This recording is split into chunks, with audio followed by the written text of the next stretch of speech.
unfortunately. Go ahead, sorry. Well, it is 10:02, and I will call the meeting to order. I am going to call roll just to make sure we do have a quorum. I think we do now, though. Elizabeth Arnold, we know that she was not able to come. Carolina Huerta is here. Kathy Iverson was unable to attend. Courtney Scholmeyer, here. Deborah Matthews, here. Gail Timmerman, here. Helen Reed is not able to attend. Jan Hooper was going to be late from the board. Carla Chapman She's going to be from late. Texas She's stuck Tech is at the airport, going to be late. Catherine Tart, here. Beth Mancini is here. G. Archer was unable to attend. Nancy Walters, where'd you go? Nancy's here. Cynthia O'Neill is here. Pam Martin, chair here. Gail Meager is here. Felicia Washington. She's not here. Okay, she's absent from Prairie View. She's going to be late as well. She's delayed at the car rental place. Okay. Felicia Washington will be late. Okay. Roxanne Nelson is unable to attend. Rex Peebles, is he? He will be here. Okay. And Donna Carlin is here. Okay, so I think we end up with a quorum. Okay, if we could please look at the minutes from the last meeting of April the 18th. You were provided copies of that. Is there anything in here that... Okay, what page? Page 2.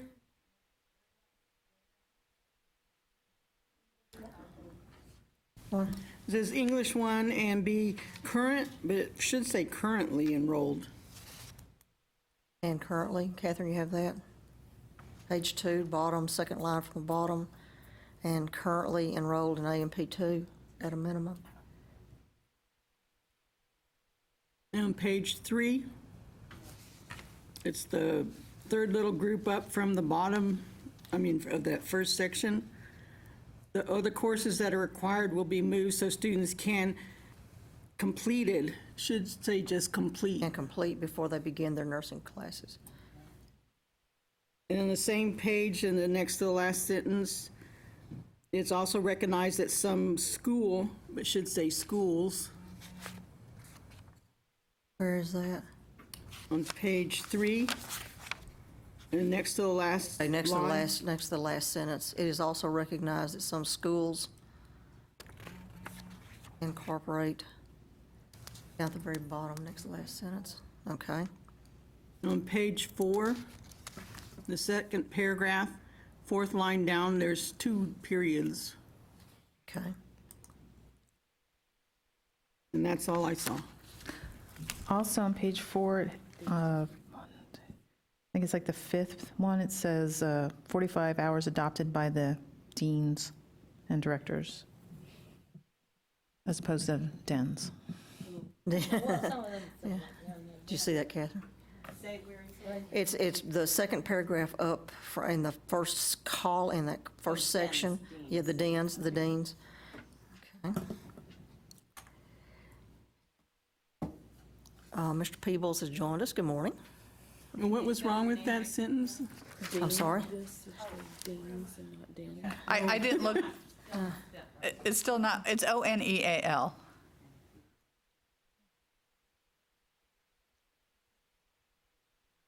Anyone else see anything?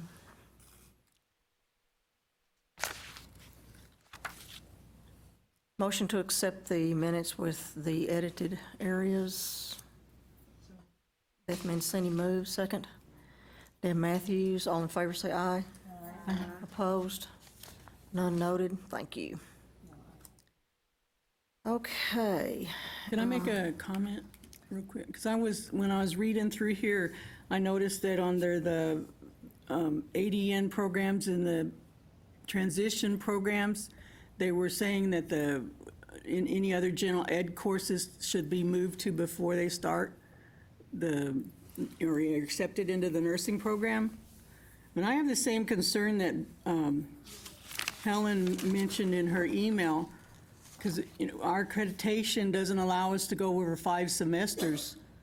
And if we move those forward, it probably would cause that to happen. In addition, we would have the problem of not having a full-time course load for the students if we move some of that gen ed up to the beginning, before they started, before they're accepted.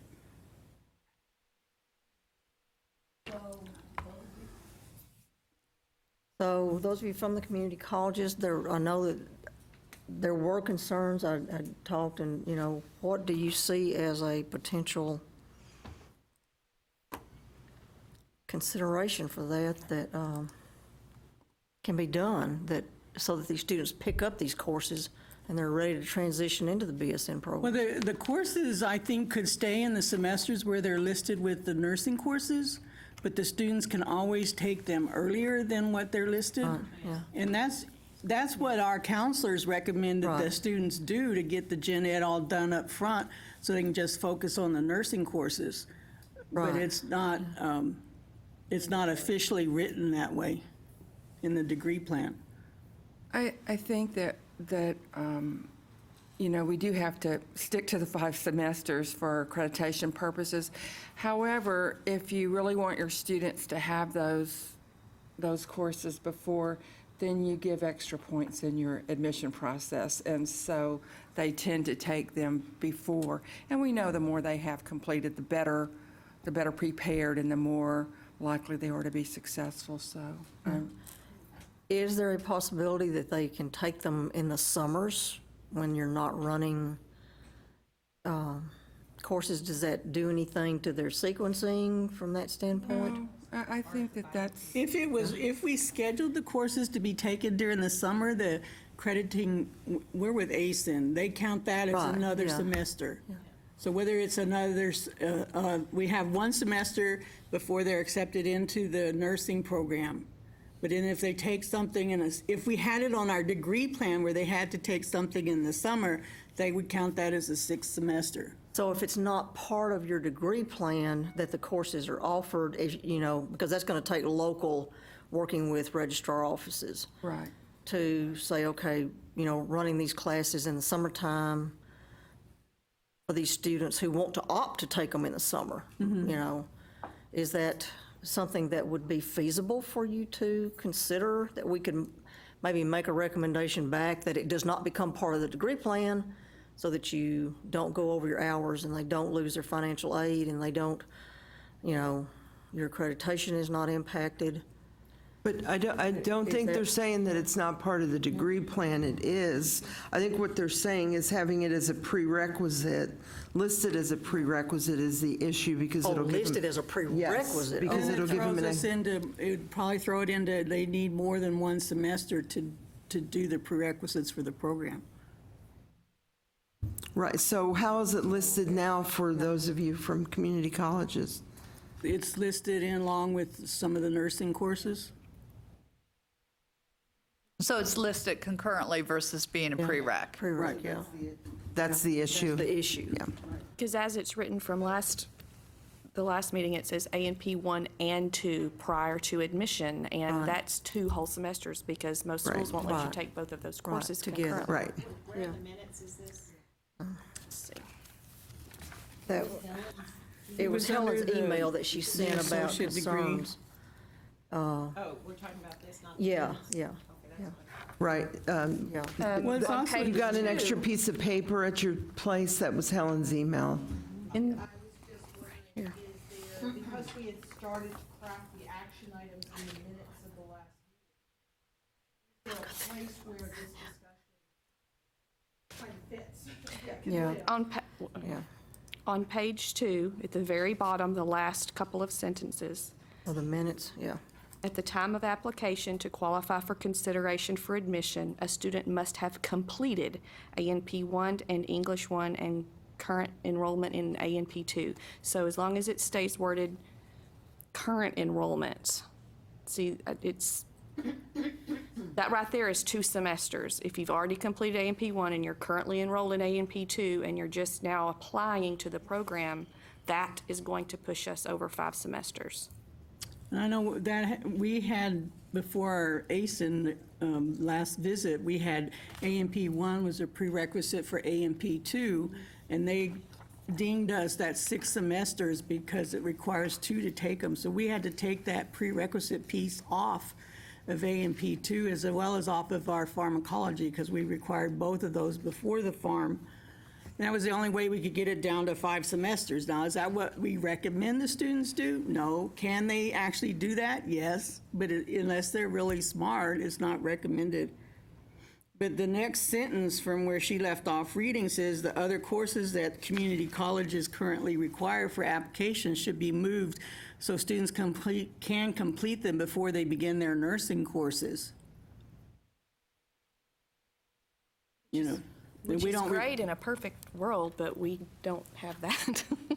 we don't require those courses for our admission or we call it ranking process into the nursing program. But it accomplishes the same problem that we'd wind up with too much before they get into the program. They can't do it in 1 semester.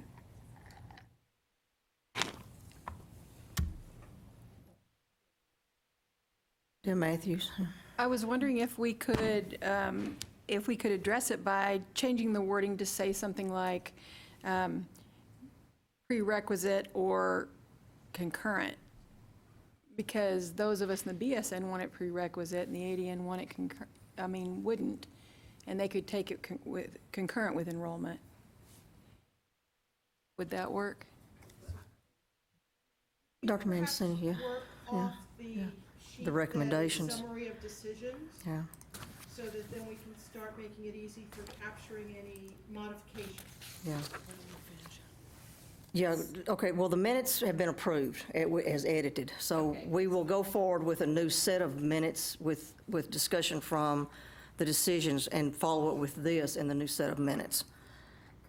Well, then, Okay. I have So- if I may, another question on that paper, the summary of decisions. Under ADN and LVN to RN, it says the A&P 1 and 2, but it says English 1302, but it's actually 1301. 1301. So it's the first English course, not the composition course. Okay, so that's a change. Okay. And English isn't mentioned under the BSN program, so I figured that's just saying it's part of the core. but- Okay, so let's go back up to the top of the summary of decisions and start there. The prerequisites for the BSN are, everybody requires these. I don't think there's any, is there any discussion about that? I mean, that everybody that has a BSN, RN BSN, these are the prerequisites. Now, where they get them and how they attain them becomes, the other problem, okay. The differences come in as far as pathopharm, the intro course, and nutrition, that not everyone requires these as prerequisites, for the program. But that becomes a local thing. Is that, I'm sorry, I was not here with for the last meeting, so I'm after my discussion with Helen and Donna, this was the discussion, am I correct in my assumption that this is a local thing that the schools work through with the students who apply? The schools at their discretion Right. can accept some of the courses that are required as if they're in progress. So Right. it gave them that flexibility to look at their application for admission as long as they were enrolled in those courses.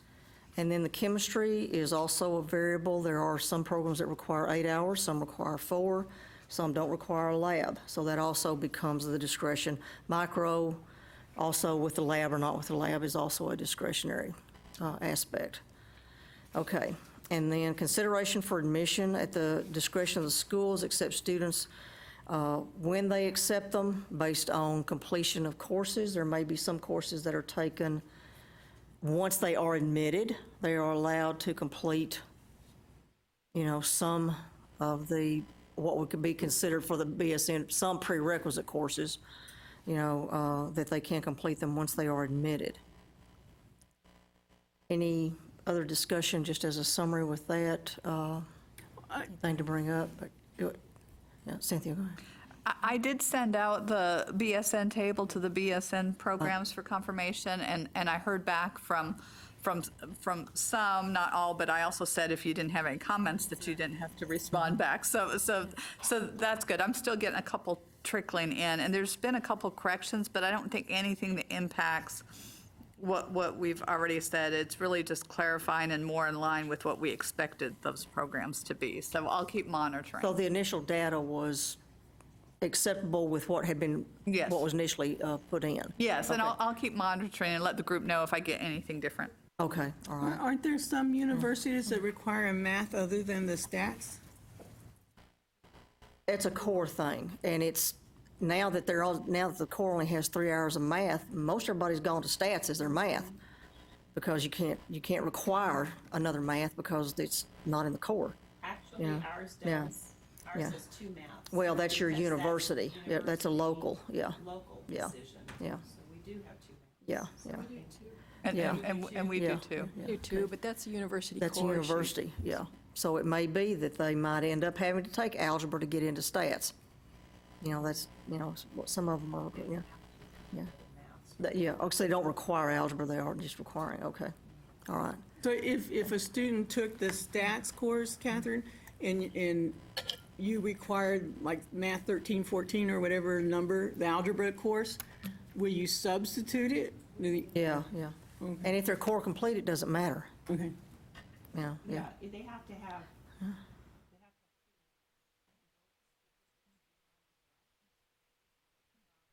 Are part of the core anyway, Yeah, so they're okay. Okay. but if they're core complete from El Paso Community College, it doesn't matter. It doesn't, it won't matter. That's right, it won't matter. 'Cause you They can, accept the yeah, core. you have to accept that, you have to accept your But we still core. have to have the statistics. You still have to have the stats, yeah. But, Yeah. I hear what you're saying, and I understand what you're saying, but I know for a fact that there are universities will say, yes, we'll transfer in your core. However, we require this specific course for this program. And they'll make the students take a different course. Substitution. They transfer it, but they don't count it in the degree plan. Then they make the students take the one that's in their degree plan. We need very clarification from the coordinating board, because my understanding is if you're core complete somewhere, you can't require them to take other courses that are in the core for And that I don't university. think that's what she's saying. They're not saying you have to take something else to satisfy the core. They're saying in order to enroll in the nursing program, the you have program, to take something else. Into the nursing program itself. Yeah. They'll so- accept the core. Right. And then they'll turn around and say, but you have to take XYZ course for our degree Okay, plan. all right. Right, so that's two So separate that's the things. That's program. not Yeah, a that's core two- issue. Yeah, so that's the nursing, it's not the university saying it. Yeah, that's the nursing program saying they have to do that. Well, I'm trying not to be too specific because I don't want to be ragging on this school. But, and it's not just nursing. I've seen it with, because, I have counselors under me at my college. So I go to the meetings that they do between the institutions. And I hear it that, yes, we'll transfer your core, however, this degree plan has this XYZ course and you'll have to take it. Even if the student has something that's in the core that would be considered comparable to it. So like ethics, I would think would be something, right? That might fall into that category where a specific program would want a student to have an ethics course in addition to, and if they took it as part of the core, it'd be great, but if they didn't take it as part of the core, then they're going to require the ethics course. Well, do they have that listed yeah. in our listing? That should be part of it. I wanted to point out that the core is not working the way I have understood it's supposed to work. The university will transfer the courses, they'll give the students credits for the courses, and then tell them, but in this degree plan, you have to take this other course. I mean, I'm serious. I mean, it's Okay, something that's Rex, can you happening all clarify a the little bit time. for us? Well, Yeah. yeah, that does happen, and I think the question then is whether it makes any sense or not. So if you're going to be a physics major and you took biology in the core, then it's probably reasonable for the institution to say, well, you still need to go back and take intro to physics because that's the foundation for a physics degree. And in fact, if the student knew they were going to major in physics, then they probably should have taken physics in the core and they could have double counted So there are cases like that where the core course that a student takes to satisfy the core may not satisfy the major requirements for that. Now, whether that always makes sense or not is another issue. And so I think that institutions that are, what they're doing is they're just using it as an excuse to make students take more courses, then they need to be called on that. But at least in my experience, most of the time, it's really the result of the student who didn't take the appropriate course for the major that they should have. So. I'm trying to think in nursing, what course, besides maybe algebra, what, Ethics. And we have but ethics ethics as an is not elective. prereq. I mean, I'm trying to think. Yeah, it's an upper division course. I mean, ethics is an upper division course. Why would it, I mean, that is not a, I'm trying to differentiate prereq. Well, I'll have to look it up real quick here, Yeah. because I know at the Health Science Center in San Antonio that they specifically have identified ethics as something that they want the students to have prior to entering into nursing. Okay, And but is so it it's an not a- upper it's- division it's not- course? Not It's not a necessarily. nursing ethics course, it's just ethics, I think, but I'll double check while we're sitting here. Because I know we offer ethics as one of our electives, and it's like a sophomore level course, it's not upper division. So will that get them into somewhere that you know that they require an ethics class? Will they accept that? Do you know if there's an Usually, issue? generally, no. If it's a lower level course, they won't accept them for upper division Right, courses. yeah, 'cause, Beth. So this is where the issue of the intent of this committee kind of flies in the face of the, Yeah. allowing some flexibility at the individual institution level. Because if I'm understanding correctly on this example, it's before you can be admitted or before you can submit your application. Remember that distinction we argued about last time? And then it could become a prerequisite, and then we have schools adding prerequisites that aren't standardized. So I just don't know how we put, and we got a little fuzzy here in those 2 bullet points about institutional discretion. Not so worried about the first one because there are a variety, we all are doing the work. The content is being delivered. It's just where in the programs they sit. Yes. So that I get, but the second one about chem and microbiology lab, I mean, how do we deal with that? And is ethics really is ethics the same as chemistry and microbiology lab, and it belongs in that Yeah, line? do we need to add it? Yeah, because I guess I'm surprised that ethics is thrown in as a potential prerequisite Is it a somewhere. prerequisite? How's it listed? application? It's listed, yes, it's listed as a prerequisite course. Yes, it's listed as one of our For prereqs. application or for admission to the program? Yes, they don't take it afterwards. We're a health science center, so these are courses that are taken elsewhere. It's like chemistry and micro. And so it's, right, it's on the list along with growth and development and intros of psychology. And actually,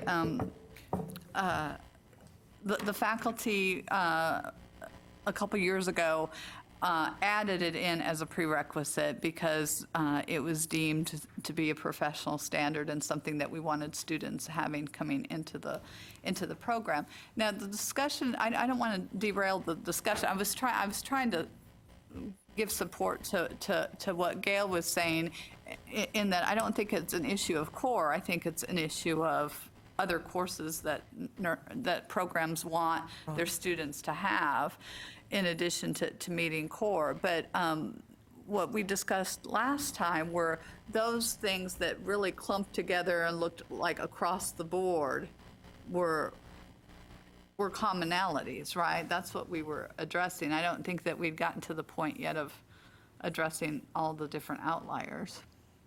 So does this, in that sentence, do we need to add ethics into this as one of an institutional discretion? Because how many other courses could we add as institutional discretion? That could become a very long list of courses. Dale, go ahead.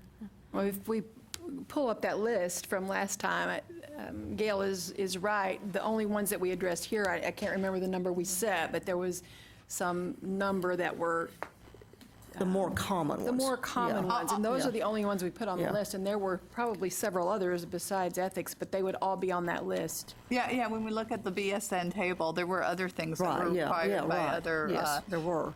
other. Maybe that the requirement of chemistry or microbiology lab is an institutional discretion, maybe it should be amended to say that any other courses not listed above are at the institution's discretion. Discretion to- But then we're right back to where we currently are, right? That's no Yeah. different than where We're we, saying that and we're not anybody honoring could- the charge of the committee. And that's why I think when we were looking at the BSN table, we were going down and looking at those columns that we could say, all these things are in common, so this could go into a,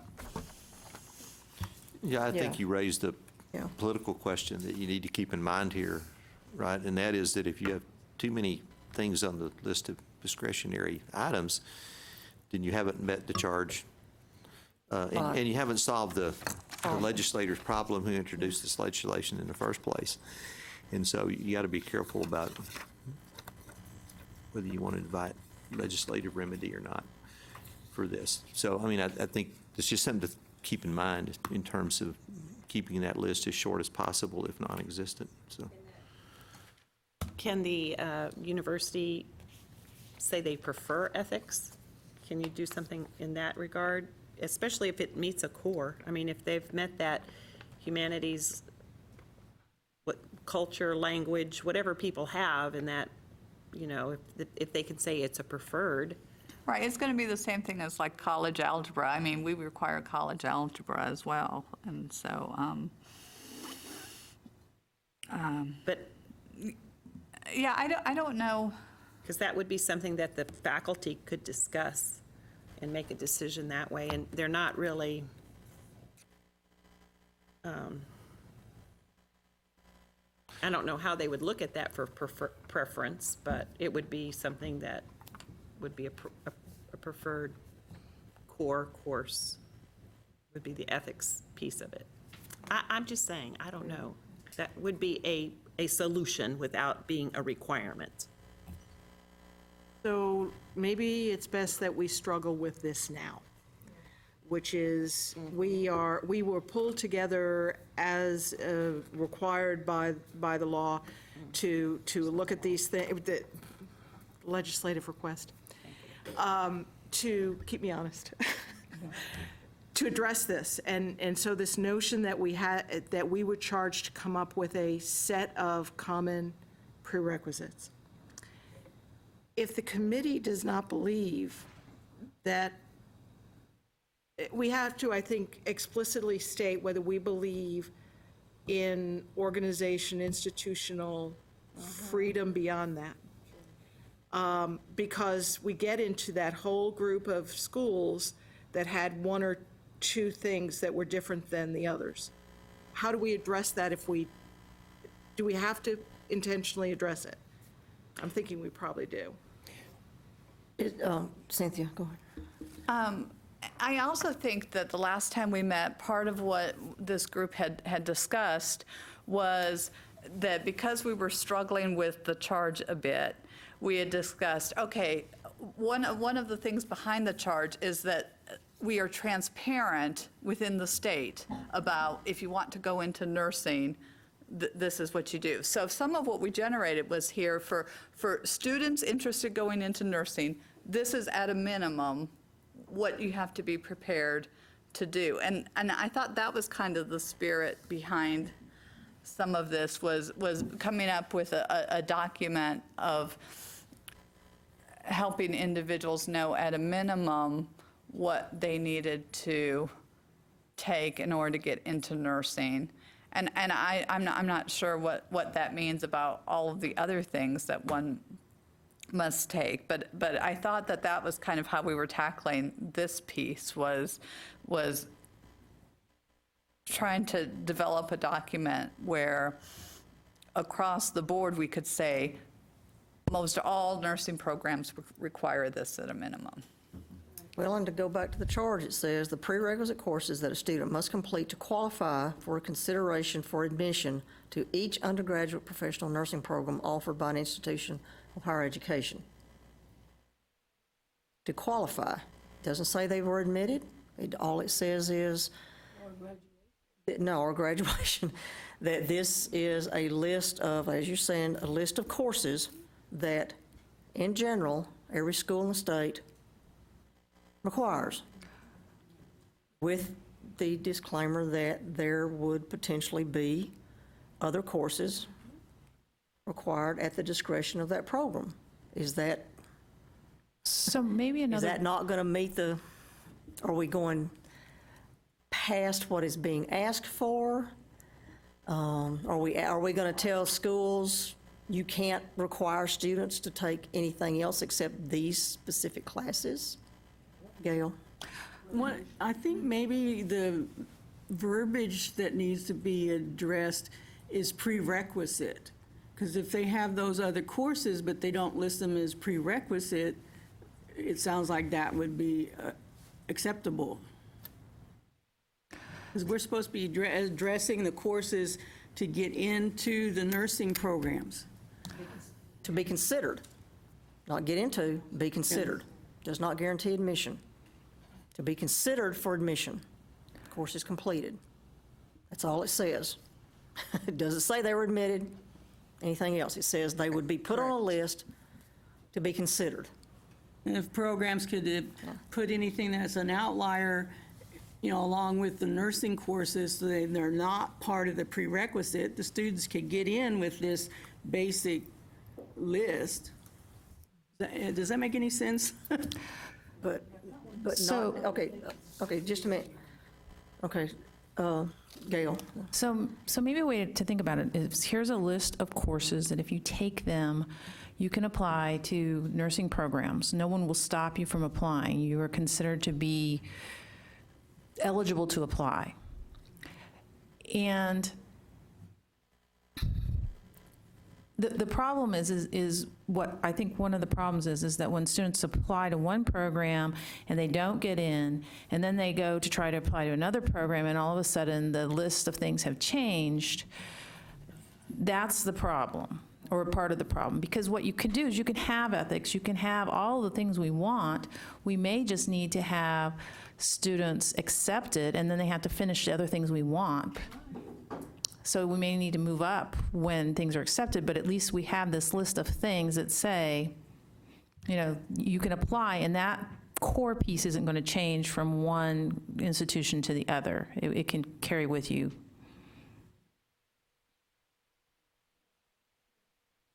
So let me build on your statement, Gail. With the goal of having something on a piece of paper that addresses it. If we go to that second set of bullets, and the second bullet, which now is phrased in terms of institutional discretion, gets rewritten to address our findings, which is there are some programs who have important courses such as a lab associated with their chemistry and microbiology, and ethics as a professional, as a standalone course versus an integrated course. And these are considered important elements, and we reflect that they are something that the school will have to deal with, as opposed to saying, we're giving broad discretion to make any course you want, which is where we are today, a prerequisite. So that then you could go to the next paragraph, which is the conditional admission, and say, okay, we'll accept you, but you need to complete ethics. We can complete you, but you're going to have to pick up that 1-credit lab. And that might give us enough wiggle room to address it. Because I think we're caught between very specific desires of some who absolutely want this standardized, inflexible, this is the way it's going to be. And it's beyond transparency, that's the intent. And there's some good things with that, I'm not minimizing it. The other is the ability for schools to have some flexibility to reflect the needs of their particular curriculum and the beliefs of their faculty. So could we maybe find our wiggle room in that one bullet and the following paragraph? Or statement, yes. But is that taking away the intent of the charge? That no matter where someone applies to be considered, Well, Well, it they would- would they would- address yeah, the yeah, application yeah. piece. They would qualify for admission, she is saying, but they would be conditionally accepted upon and, completion of the and the other. second point in this is the content for the courses. That one becomes an issue because we don't teach these courses are taught through philosophy and math, and we have no control over their content. I don't see how we could, other than saying, if someone took an ethics class, you have to accept it. You can't say, oh, we don't like it because we don't like the content. That becomes a problem at times for people. And that's why they go back and sometimes have to go back and retake a course because that admitting school says, oh, well, that ethics class doesn't really meet our intent. We want you to take this ethics class. That becomes an issue. That means they've got to go retake a class they've already taken, pay money, delay them, whatever. And that may have nothing to do with nursing. That's Right, that's not a the- nursing thing. That's the philosophy department Yeah, that that's won't accept philosophy. it. So Rex? Well, let me ask a clarifying question for me about the ethics stuff. For those of you that have it as an upper division course, is it a philosophy course or is it a nursing course? Nursing for us. So it's probably more a professional standards course and It depends. behavior and It depends on what conduct they're looking for. than it is an ethics class. It's a philosophy, and it's standardized according to the Texas Common Course number one. Okay. So it's philosophy 2306 that's required. But that's a lower division course. So I'm asking about upper division Yeah, courses. we don't have an upper division one required. And so, Ours is upper but apparently division. some do. Yeah. And what they require is an upper division course that's a nursing course. And that's why I said, I mean, I have somewhat of a philosophy background. So so what we find is that where you have ethics courses that are taught by the disciplines, they tend to really be more like professional standards and conduct courses than they are ethics courses where you learn about systems of moral behavior and then how to make decisions within those disparate systems. And so so I guess the question then is what is it that nursing really needs? Do they really need an ethics course in general, or do they need a course that's going to address the professional standards and conduct of the nursing profession? Or do they need both? Oh, and then we're going to get into people changing curriculum. Yeah. Yeah. Go ahead. Our accrediting bodies and professional organizations require that we have content related to professional comportment, ethical decision-making, those sorts of things. Again, the issue is, are you requiring a foundation upon which you provide this information, integrated into whether it's your capstone or your leadership and management or your foundations intro to nursing? It could be in lots of places, and I don't think we want to recommend where that content is. Just, I think we'd all agree that content is required. It's part of the essentials, whether we're talking about community college requirements or not. So where does that get us? I mean, from a next step perspective, how do we deal with these?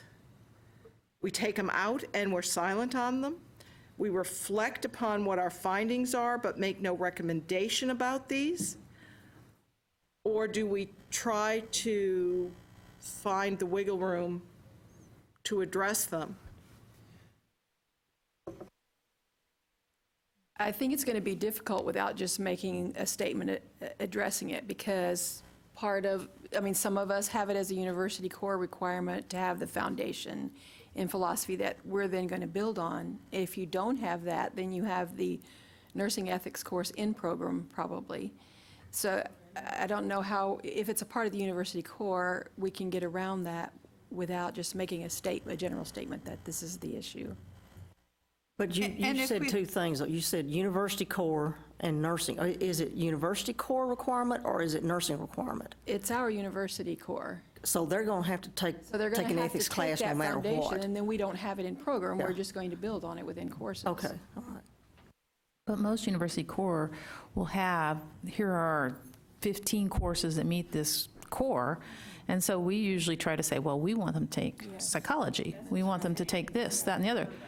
But what if they decide not to? You know, for us, it's still part of the degree plan. You're still going to have to take psychology regardless of what other core thing you might have chosen to take first. So are you saying that if it's university core and they don't take ethics, they take something else in that category? No, I'm talking about Deb. If they take something else in that category, is nursing going to make them go back and take ethics? For nursing? If they're, we're not, Okay, because if they're core complete. if they're core complete, okay, all right. Now, that was my question. If they come to you core complete, not within your own institution, then there would be no request for them to go back for additional courses that would meet your core if they're already core from another university. Ours lists philosophy 2306 or 1301, so intro to ethics or intro to philosophy. And she's saying, though, say they come to you core complete, and they didn't take ethics, you're not making them go back and take it, but you would say We they have to would- go take an ethics class. that- If they came in core complete to you, they would have to take an ethics class. And college algebra, if they didn't College take algebra. college algebra, yeah. But do they need those two? So if they come to you without either one of those courses or both of them, the college algebra and the ethics course, then does taking those courses, is that a prerequisite for, or a condition rather, let me not use the word prerequisite here, is that a condition of admission? Or is Yeah. that something they can do after they've been admitted? Yeah. Yeah. Condition of, okay, yeah, right, condition of okay. application, yeah, Yeah, as okay, opposed to got you. admission. Yeah. Yeah. So, yeah, Well- it's not, okay. Well, they have to take all math and science prior to, let me think about this. I can't remember if it's prior to applying or prior to admission.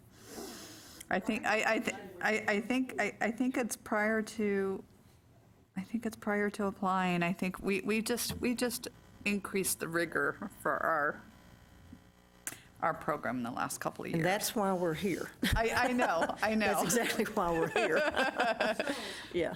If we went with the existing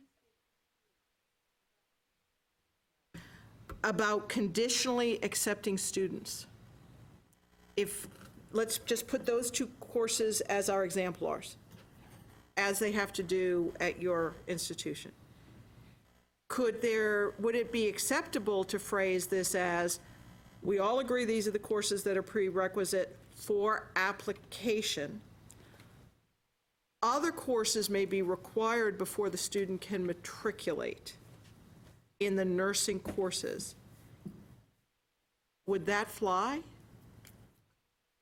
With who? Are the exemplar for us at the moment? I think Deb has some, we could use her exemplars, but yeah, you're checking. Well, and actually, if we pull up the table, I know the table was accurate for my school. So if we pull up the table, then we'll have the answer about whether it's prior to application or prior to admission. Donna, do you have that? One of the tables was too large for me to put on my flash drive, so I'll look and see if I have it. Yeah. I was going to say, I can pull it up too real quick, but. And I can say for our school, all courses have to be completed before they can start their nursing courses because of the kind of program we have. Ours do too, yeah. So it's all, It's all, yeah. it's all got to be complete. Because there's no I have time the ADN afterwards. courses. Yeah. I have the ADN courses. The RN. Yeah, the RN, okay. It wouldn't upload. I have it. RN. Is it right here? Oh, I don't see. For all the names I of the don't- programs? I don't see for y'all where you added in ethics. Well, let me see. I might not have. I might Well, have erred. it's not, the biology 1406 is on here. Biology 1330. That's not them. They're down at the bottom. Health Science Center's down at the bottom. Yeah, 1306, just a minute, yeah. 1406. Yeah, it's not here. Yeah, it's not on it's not on here. It's not on this grid. You have 1406.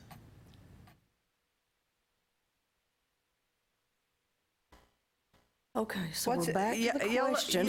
Yellow is prior to admission, right? So prior to application. application. So they do have to have A and P 1 and 2, and they have to have micro, and they have to have their chemistry. They have to have all their sciences complete beforehand. And then, I don't know why I don't have math highlighted over there.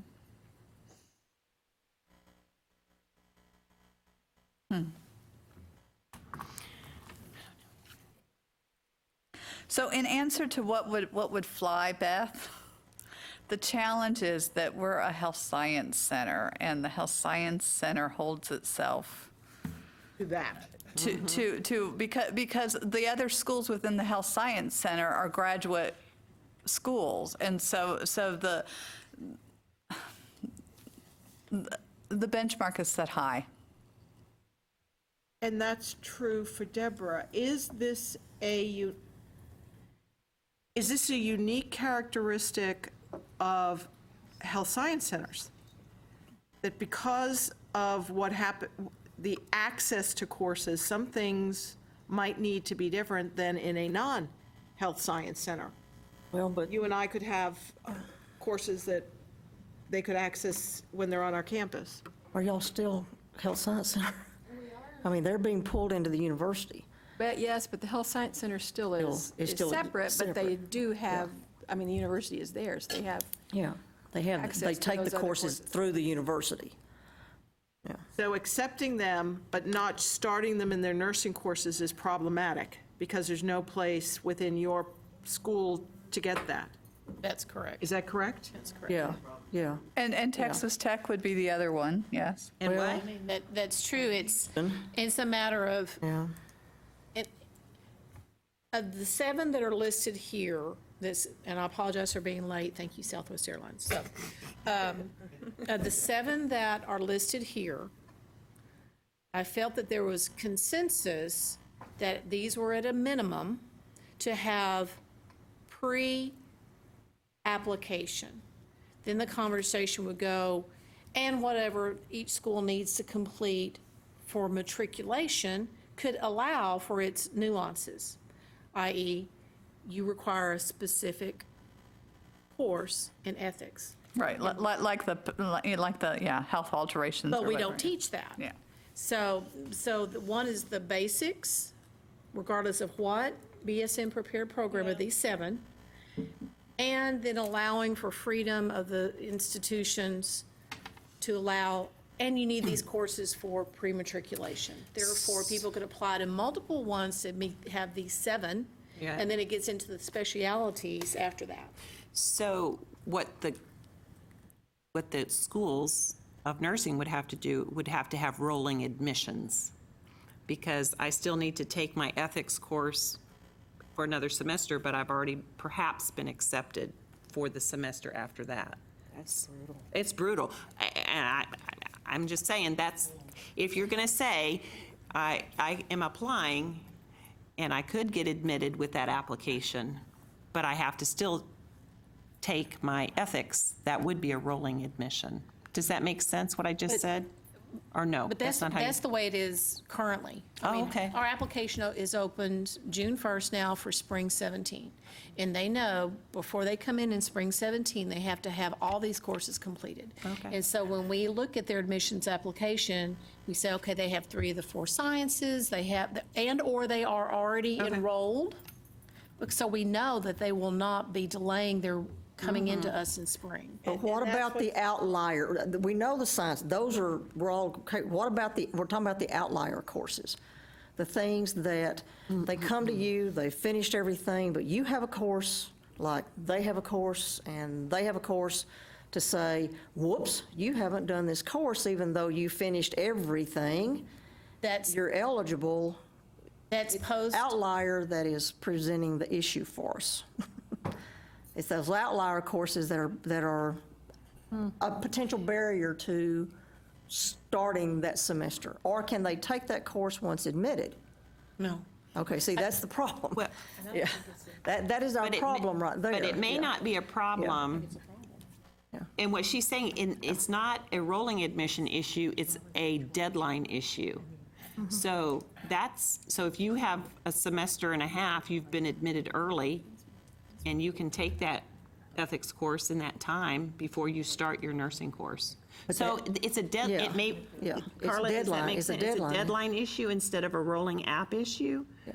Could be? No, I think No? what the difference is Okay, still not that hearing it then. Cynthia requires ethics as a component of admissions consideration, and we don't. And we don't either. Well, well, like. That's our it's like problem, the- y'all. Yeah, it's like. That is our problem. That is our problem. That is, Gail, go ahead, just a minute. Yeah, that is our problem, yeah. But, you know, Carla made the statement that those list of those, the first set of bullets, that those are common to everybody, and that's not true. Math is going to be a problem because a lot of schools don't use the stats. Right. And I want to clarify, I don't think that ethics has to be complete for application. Okay, It that's has different to then. be, yeah. That's- But it would be needed to be completed For before matriculation. matriculation. Right, just like the Yeah, intro, exactly. right? Intro Just- and patho. Right. or- Okay, well then. The specialty. it That's why is. we said Then these we're okay. seven, Double check. we're seven, we're equal for the BSN. I thought that's what we agreed last Yeah. time. Yeah. So it's like, we require our math and sciences to be complete before admission. So actually, the math is probably the problem, not the ethics. But that being said, that The faculty could work. Okay, Rex, go ahead, just. Well, but again, the math and science, in your particular case though, but that's a function of being a health science center and not actually offering a lot of bachelor level courses. Right. Because you're not in that position to do so. But the issue is there is not consistency Right. with that math requirement, and we've been using ethics, so an ethics requirement. It is a discretionary course, and there is a desire, I think, on many of the members of the committee to retain some level of institutional discretion. And that flies in the face of a fixed set of courses, and you either have this math or you don't have that math. You don't get to throw a second one in there based on kind of our direction, come up with a core set, which kind of says no discretion. Right. But So is that's that, where I'm struggling. Can we get there? but is that true if students meet the core at application, the university core? So for instance, for us, math is, the university requires a higher level of math, 2 of them, in fact. And so if a student is a transfer student, they're going to have to take those additional maths regardless. But if they're core complete, they don't. And we don't require them to take the additional. Right, yeah, yeah. And there's also a lot of other movements, for lack of a better word, that are really pushing to removing the multiple choices that students have to take a course. You know, they're really pushing that you take this course, that course, this course, and that's it, no other options. And, you know, with the block scheduling, with the Pathways Project, and there's, 2 or 3 different movements that are all advocating that. And they want the flexibility to be out. So the students are taking these courses, period. I'm just for added information. There are other things that are happening that impact the degree plans in that manner. Okay. Keep going back to the charge and looking at this and saying, okay, how are we going to come up with a statement?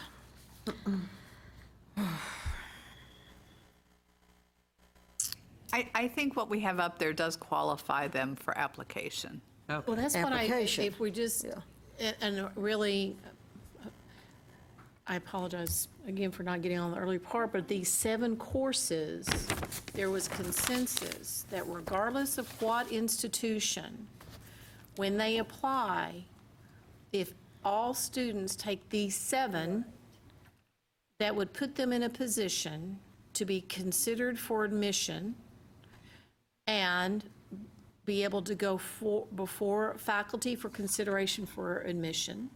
And then their admission would be contingent upon them meeting the other institutional requirements for matriculation, i.e. ethics. We're not i.e. not necessarily in- talking about core. institutional, we're talking about nursing. But cores, they got to be core Yeah. complete. Well, but we're not worried about university core, we're worried about nursing only. Right. Yeah, saying, okay, we say that they can have all these courses done, they would be considered for admission. Then we start tacking on all these other courses that they have to complete based on our local requirements for nursing, not for the university, for nursing, just for nursing. Correct. We start tacking on algebra and, But I think there's still a Ethics problem and, with the you know, math yeah. course. Because So- how many of the universities don't even accept the stats? oh, that's all they do, except, yeah, that's, yeah. At the Oh, stats. yeah, they all accept stats. But then you also require the students to take the algebra. No, Unless it's a sociology, stats, and they have to go back and have a college algebra, but they take a basic math stats course. That's all we need. We do algebra or higher in addition to the stats. yeah. And if you remember, it was decided at the last meeting that that was one of the courses to include of the 7.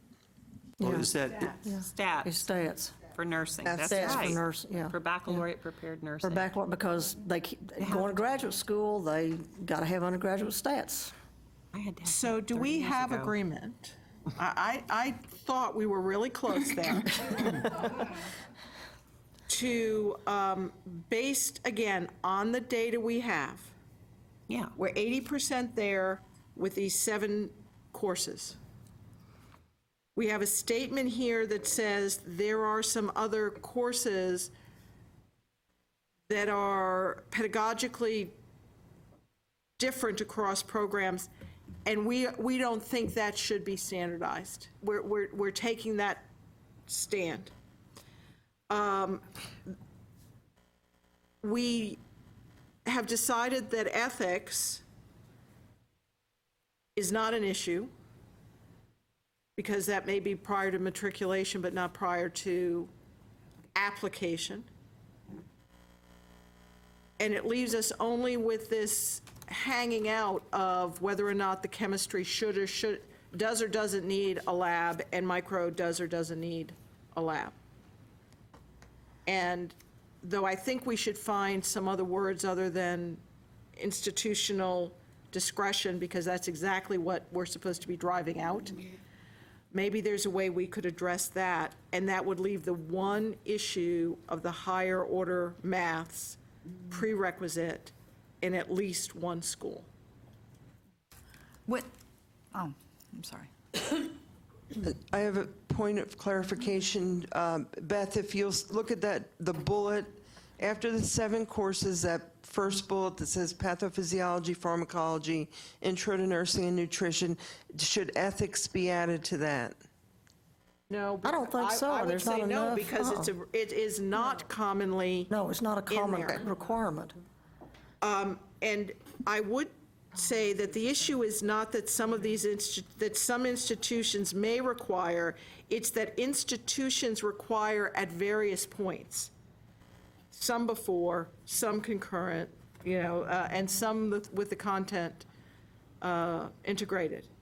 So, And that's the pedagogical, our curriculums are based on the decisions that faculty have made about these issues.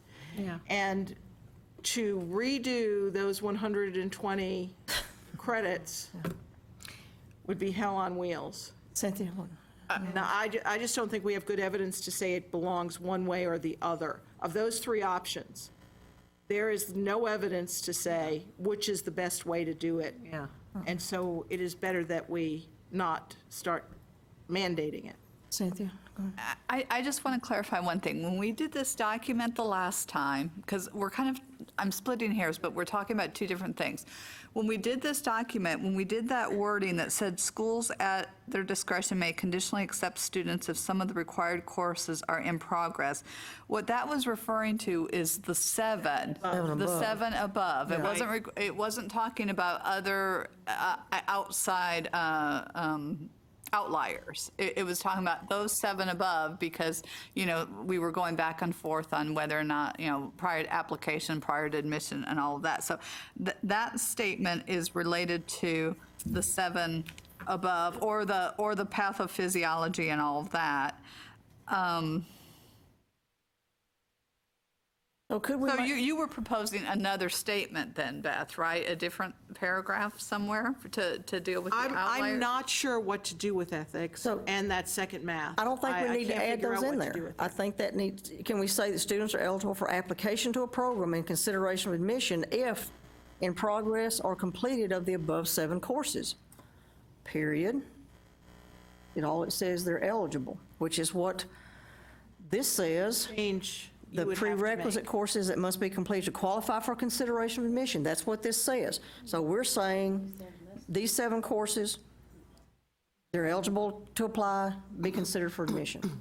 Right, and so what it would mean for us is we wouldn't be able to require algebra prior to admission if all this went through whatever process to be mandated and all of that. But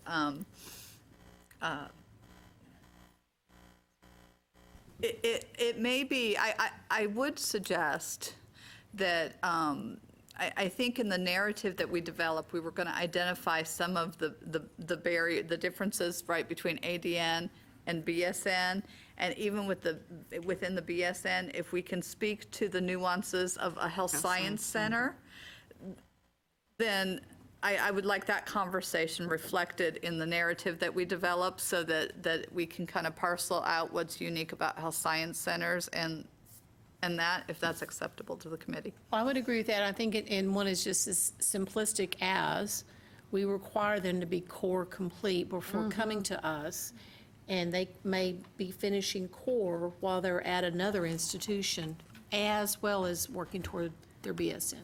But we're also You're held not to just, your issue is not just core. No, I'm just saying that's one It's one of- bullet Yeah, that could outline that. Yeah, I think that the non-health science centers also say, before you start the upper division nursing courses, you have to be core complete. Yeah, I think we also. It's an issue of, because we're a health science center and we're interacting with schools that are primarily graduate level schools, It's always part of. there's a different dynamic at the institution. So maybe Rex, do you think that it would be appropriate to have a couple, I don't think there should be enormous amounts, but maybe 2 or no more than 3, statements of the challenges, such as that? Academic health science centers are setting a higher bar, and for example, as it has to do with math and ethics and the interprofession, so they're prepared for interprofessional education and collaboration within those unique environments. And so these may be things we have to deal with. Yeah, I think that would be Can we get fine. away as little as that? Yeah, I think so, because I think you do, part of this is, part of it is this idea of coming up with a set of courses that students need to take to be eligible for admission or to apply. All right. And then, but part of it is also, I think, to kind of educate everybody about the nuances that exist between AD and BSN, but particularly between, a BSN program at a 4-year university and one at a health science center, because there are different constraints at each of those institutions that are just, it's the nature of the beast, so to speak. So I think that saying what those are and making those real clear, because in the end, if that's real clear to students as well. Remember that part of the idea here is to really try to make it as transparent as possible to students to know what they need to do to try to become a nurse, and what are those common elements that'll at least get them considered everywhere. And then after that, you do have a lot of institutional discretion, I think. But I think health science centers are even more uniquely positioned just because of the nature of the institution itself. So I think outlining those is a good idea. And we're even funded differently. So the Yes, mhm. legislators are already, That's right. know that we're different. So based on what we've been talking about and what you just said, and let me see if I'm doing this, we have addressed the commonalities of consideration for admission. We've met that. Is that, we've met that part of the charge, is we have addressed the commonalities for students to be considered for admission. Past that point is where the discretion of the programs comes into to require ethics or whatever else, based on if it's academic or health science center, the needs of that particular program. I think we need to, That, am I on the right track with this? yes. That we have done this? Yes. Okay, so we have met the charge from that Yes. standpoint. Okay. But I think we need to clean up the lab piece. Yeah. So The what I'm, lab, and I think we need to talk about an AMP2 for Yeah. ADN. Right, yeah, we haven't gotten down to ADN yet. Okay. We're still back up at the top of the page here. Okay, so this for the BSN, we have met the honor of the charge. We have developed a set of courses, and with statements clarifying as we write that at the discretion of that nursing program, there may be other courses or other requirements that Those must be courses are met. for application, right? These are for application. Not admission. Yes. Yes, yes. Yeah, consideration for admission, yes. Terminology, can apply, be considered, yeah. Admitted, who knows? Yeah, okay, Cynthia. That paragraph related to patho and farm and intro and nutrition, those were others that had similar numbers when we were looking at the chart, but those are the only ones specified that might be required prior to matriculation. So do we even need that paragraph if are we gonna reword that? Is that what we're gonna do?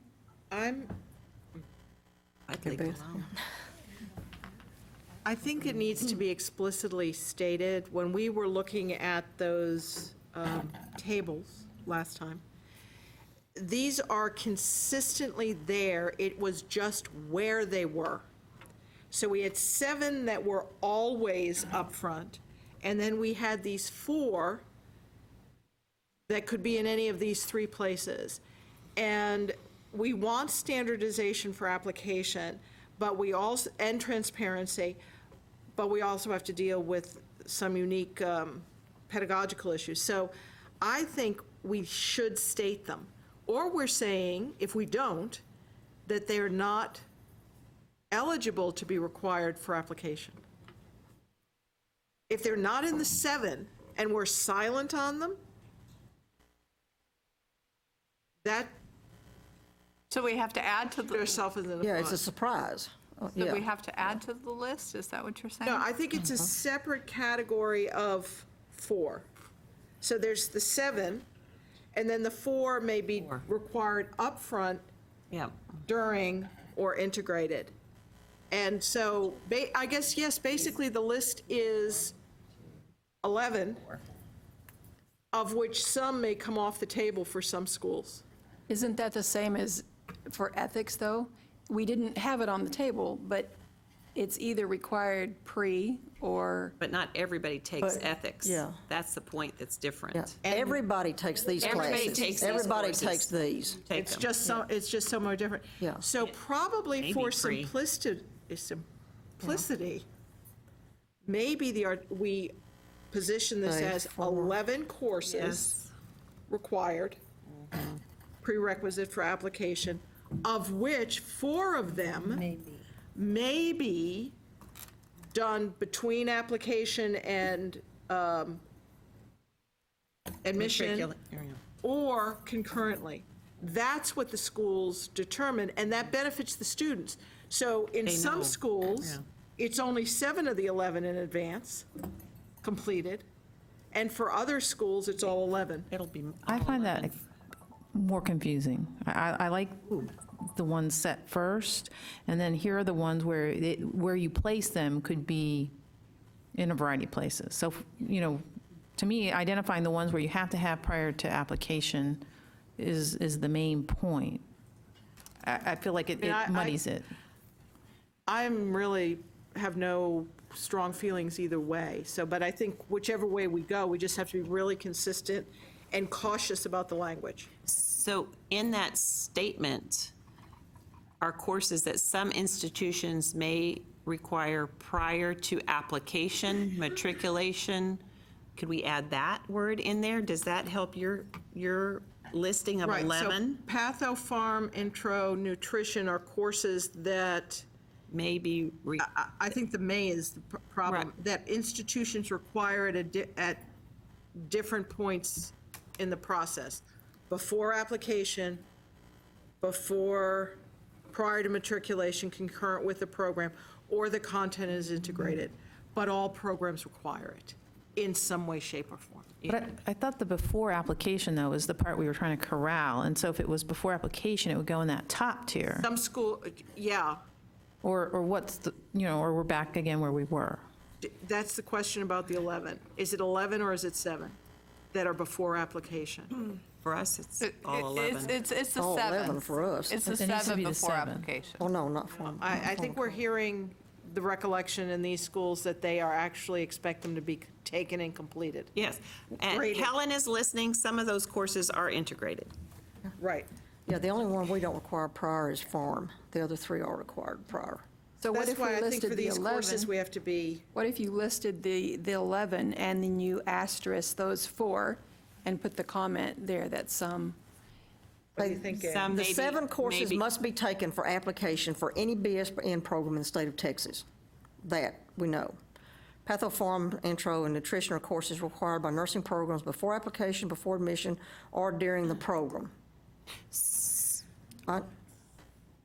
Politically, I'm thinking it might be, I'm Well, I'm kind of just going trying to down the get line down that says what maybe we're- yeah. including it in the 11 as 11 might be better, so that way it's easier to wiggle, to then say, okay, we're making the student have more time to take it, as opposed to, oh, and then there are these other 4, and if somebody decides to draw a dark line after 7, all the schools that require them, and I can see really good reason why they require them, are in trouble. We did not have unanimity on this point.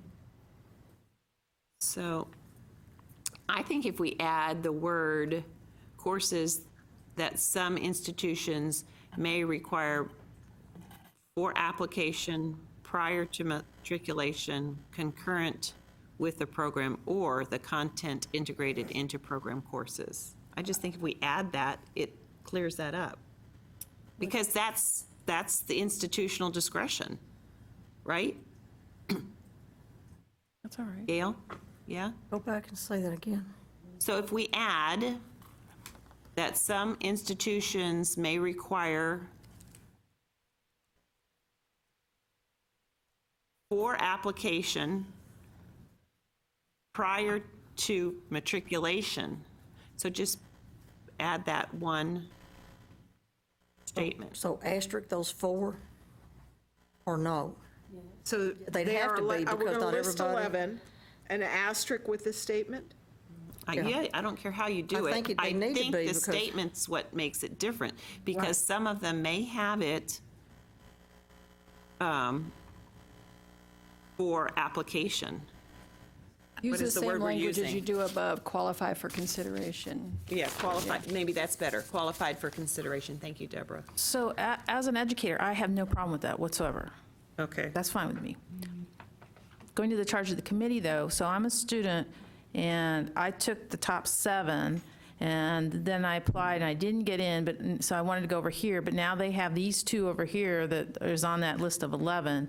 I'm just wondering if that is problematic or not. If we have field of study, it may not be. That's why I think the list needs to be 11, with these asterisks, that institutions may remove this if they insert for application, if they insert the content into other courses, if they may allow it after acceptance, but before matriculation, or they may require the course as part of their degree plan. It's better to think you have to take it and then be told you don't have to than Exactly. the other way around. That's what I'm thinking. It's I keep thinking from a consumer's perspective. If I were shopping, I want to know the and I laundry saw a list. table, and it had all these BSN programs, I go, okay, apples to apples to apples to apples, and then here's a line, but I still have to have these four at some point. I'm informed, so yes, I may have them ahead of time, and no, I may not need them for another school, but at least I've been informed. But what if, Okay, then I'm going to pick up another thing. If we do list them like that, then it is incumbent upon the universities to accept the courses. well, yeah. So if they've already had patho, you can't make them take patho again. If they've already had farm, you can't make them take farm again. Right, If right. they've had do you hear what I'm saying? Yeah, right. So it is going yes. to be incumbent Yeah. upon us to accept those courses, and that might be the field of study issue. Well, and it depends, because we don't actually teach pathophysiology. We have adult health, and those concepts are integrated. So what are you going to do with the integrated content ones? So Then what do you do? because patho is asterisked, it may be when you apply to UT Austin that you don't have to have that course. What if you do?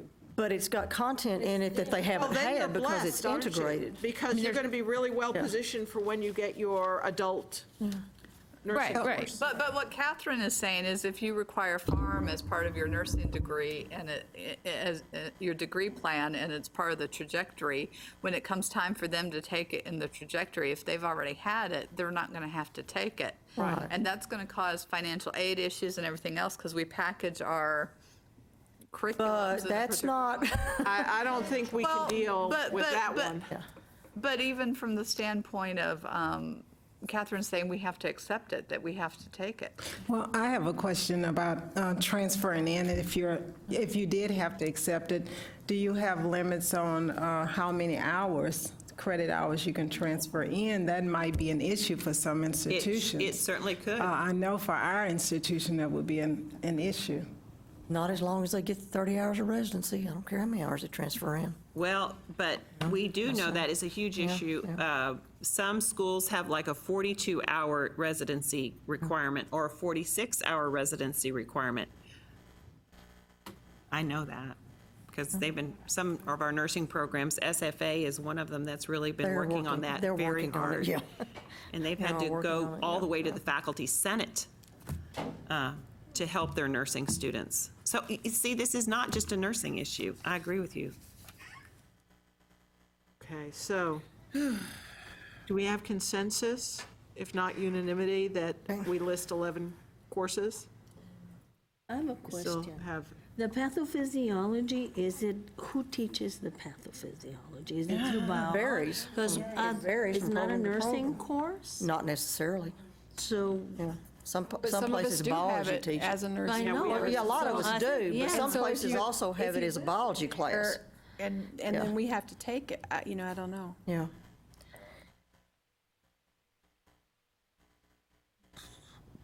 I'm having a little bit of a problem with saying that they have to take the 11 classes with the asterisk.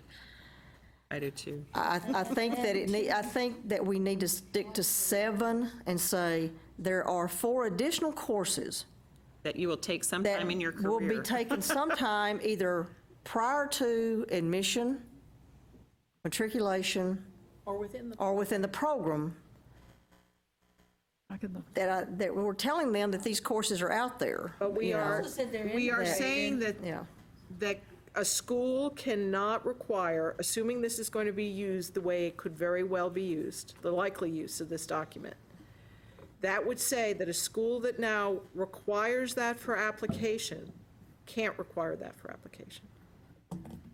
But it If could what require we're it for saying are admission. the, Required for admission, though. Yeah, It they can can be apply. required That's for the rolling admission. admission I was talking Yeah, about. or because the that's not deadline what, date. this is, we're not into admission on this at all. This is application to a program. We're not Consideration into for admission. application. Yeah, yeah. anybody that Yeah. currently says this course, Yeah. any of those 4 courses were required for application, and we had schools on the list that did that, we'd be saying they no longer could do that. They would have to go to before matriculation in the nursing program. Make another statement. So the acceptable use for these 4 courses is prior to matriculation, concurrent with the program, or the content integrated into the program courses, but not required for consideration. See, that's where I don't agree. I think you can say that because you're saying may. They're all going to take them. We know that. Everybody's going to take those courses. So for example. Well, then we have to. Then I would say may require for consideration to application, comma, prior to matriculation, comma, concurrent with the program, comma, or the content integrated into the program courses. And they could give points for Yeah, selection. Helen's saying of course, we talked about taking them twice, or they could give points for selections for those courses. If they give points, we don't give points. I'm in agreement with what you're saying, Kathy. Pam had not added that additional Yeah, caveat. no, which I'm doing right now. So if she's Will going you to add that in now there? move that in. Catherine, can you repeat that? Yes, ma'am. I'm trying to keep up. I have it up there Okay, under so- Some pathophysiology. institutions may require for consideration to application. The wording above is for consideration for admission. Okay, may require for consideration for admission, comma, prior to matriculation, comma, concurrent with the program, comma, or the content integrated into the program courses, period. I think that makes it very clear, and everybody's going to be taking them. It's Yeah. just when you're going to take them. Right. Yeah. And the field of study can support us later on. Yeah. So I think it's okay. So does that capture it, what it says now? For Our required courses, or what are they? What kind of courses are they? Maybe prerequisite, I think that's the part you don't have. Nursing prerequisite. Our, May be considered for admission. Is that the wording, Deborah? And I think we need to put that part up first and then list the courses under it. Because I've got like the Yeah, 7. consideration for admission. That, And I then think I've that's got- correct. Yeah. I think that consideration for admission prior to, yes, that gives all the different, everybody's going to take those courses sometime or another. Right. and we should probably have a explanatory, do we need to explain that? Why, to people who do not know our field? Do we have to explain why that is? Or do you think simply stating that sentence is adequate for someone who's naive to our? I think we should explain it in the Don't report. some of the schools require one or more of those courses as prerequisite? Because that's not Yes. listed there. But that, yeah, That's for consideration. but that's consideration for admission. Could it not be? But if it's concurrent with the program, then it's within the program, or if it's before, I think, Could it be a subset bullet on that course as to what Beth was saying, that this allows for curriculum design, institutional freedom with curriculum design, something that's generic enough that they know, well, some universities, they may need intro, but others it's integrated in, but some kind of a simple statement to help them understand it's how it's built, you know? This supports variations in curriculum structure. that's good. It's simple. Does this capture it? This supports variations in curriculum structure. That should be after discretion.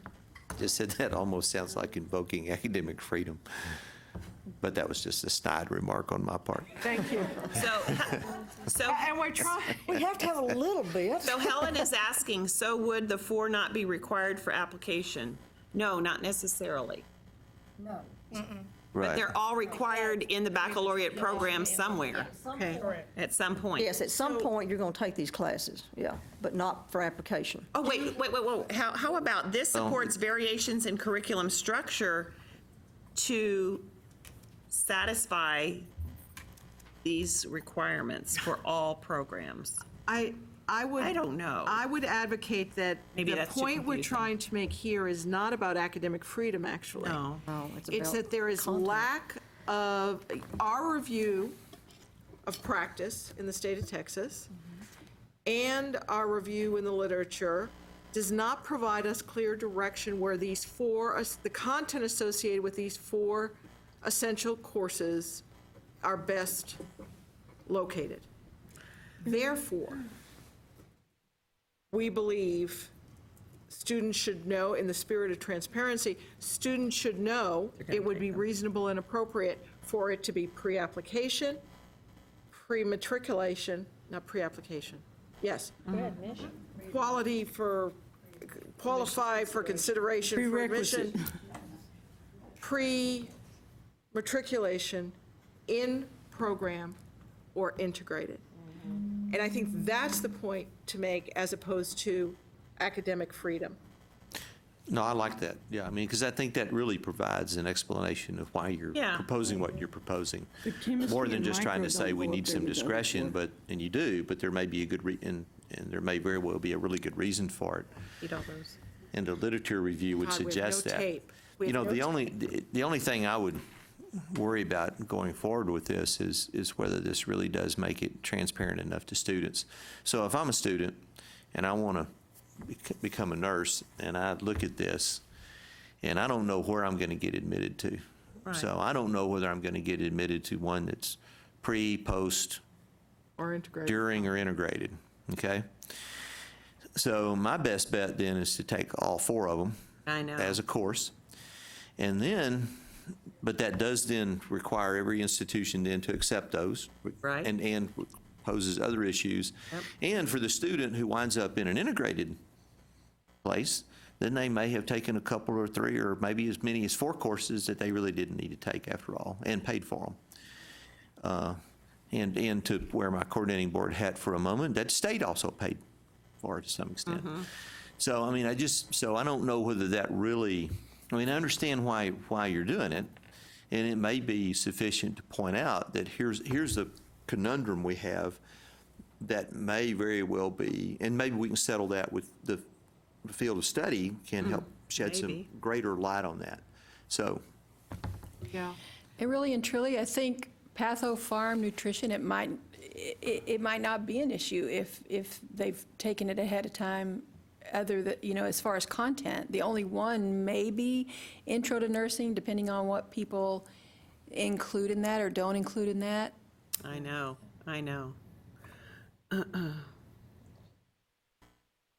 Well, and one of my issues is, we don't let pre-nursing individuals take pharmacology, Neither do we. so they can't take it with us. I mean, they're And we gonna won't take it in offer the it. program. We won't let them, I mean, when I got 200 sitting in that room, I'm not letting pre-majors who haven't even been admitted yet. But if someone came And someone from a came with the community course, college with a farm course Yep. of the appropriate level and the appropriate number of credits, do you accept it? It's a lower division, no, they wouldn't have enough upper division hours to graduate from us. So, yeah, So that becomes a real issue. that becomes an issue. Yeah, because then they gotta go take an elective because they don't have enough hours.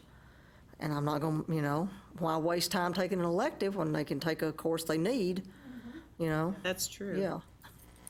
And that's true. is that not universally true, based on the fact that we were not asked to, thank God, address the commonalities within our programs of study? That's a whole different committee, Yeah, no. Yeah, that's right, yes. right? Yes. So the truth is that cannot be fixed by this. Right, It simply is. Yeah. yeah. Do we need to go back and look at those four courses as to how many programs require them prior to application to make sure we have sufficient numbers to warrant having them on that list? I have those numbers. Patho is 12 schools require prior to Out of- application, And what's the N on that? 26. Pharmacology is 6 prior to application.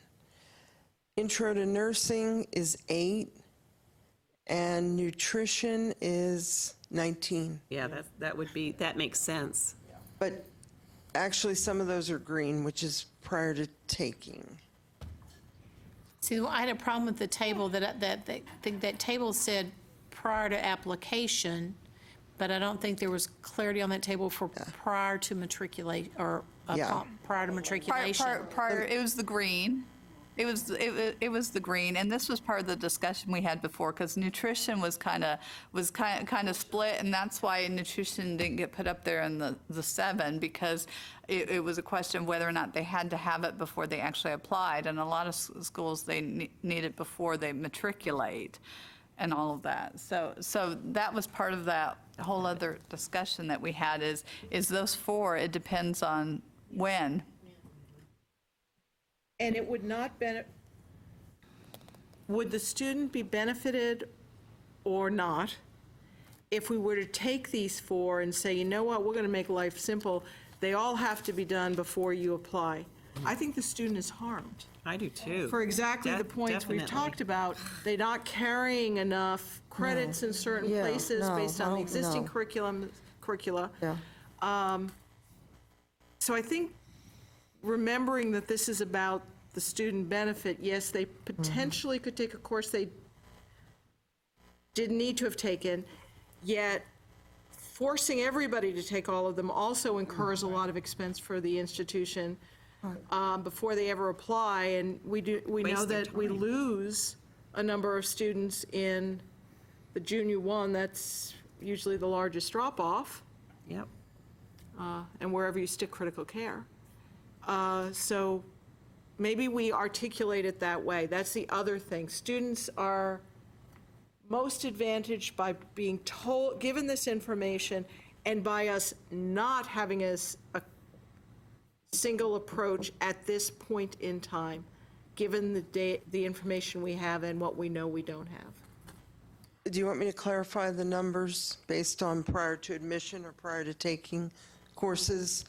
Patho is 8 prior to application, 4 prior to taking courses, nursing courses. Pharm is 3 prior to application, 3 prior to taking courses. Intro to nursing is 6 prior to application, 2 prior to courses. Nutrition is 12 prior to application, 7 prior to taking courses.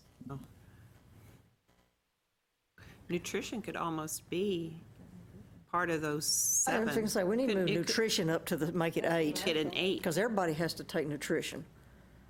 I mean, yours don't have to take Are nutrition? there any that integrate? Oh, you don't?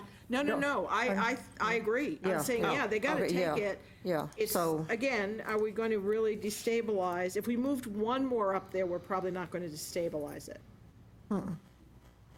Because it's a course they all have to take. I agree, because that's 19 out of 25, 26 programs. Yeah, That's pretty yeah. compelling. So nutrition goes up in the list The, and the, becomes the 8. issue is when they have to take it. I mean, you could leave it right the way you have it, and that still gives whichever university needs that discretion. And with the addition that we made in that sentence, Donna, then you're okay. But what if this? Harm any But student? what Does it if that harm any one comes program? in that says, okay, I took those 7 classes up there, and I applied, and I've been admitted, but now you're telling me I needed nutrition to get admitted, to even be considered? Well, you have it. We already just Well, added it. but You already considered, you're saying, and prior to first day of class, you have to take these additional courses. But is that changing the intent? Who does? It had gotten added when nutrition was down with that other paragraph. That other paragraph had added for consideration of admission. That's right. And so that did make it, That does give discretion.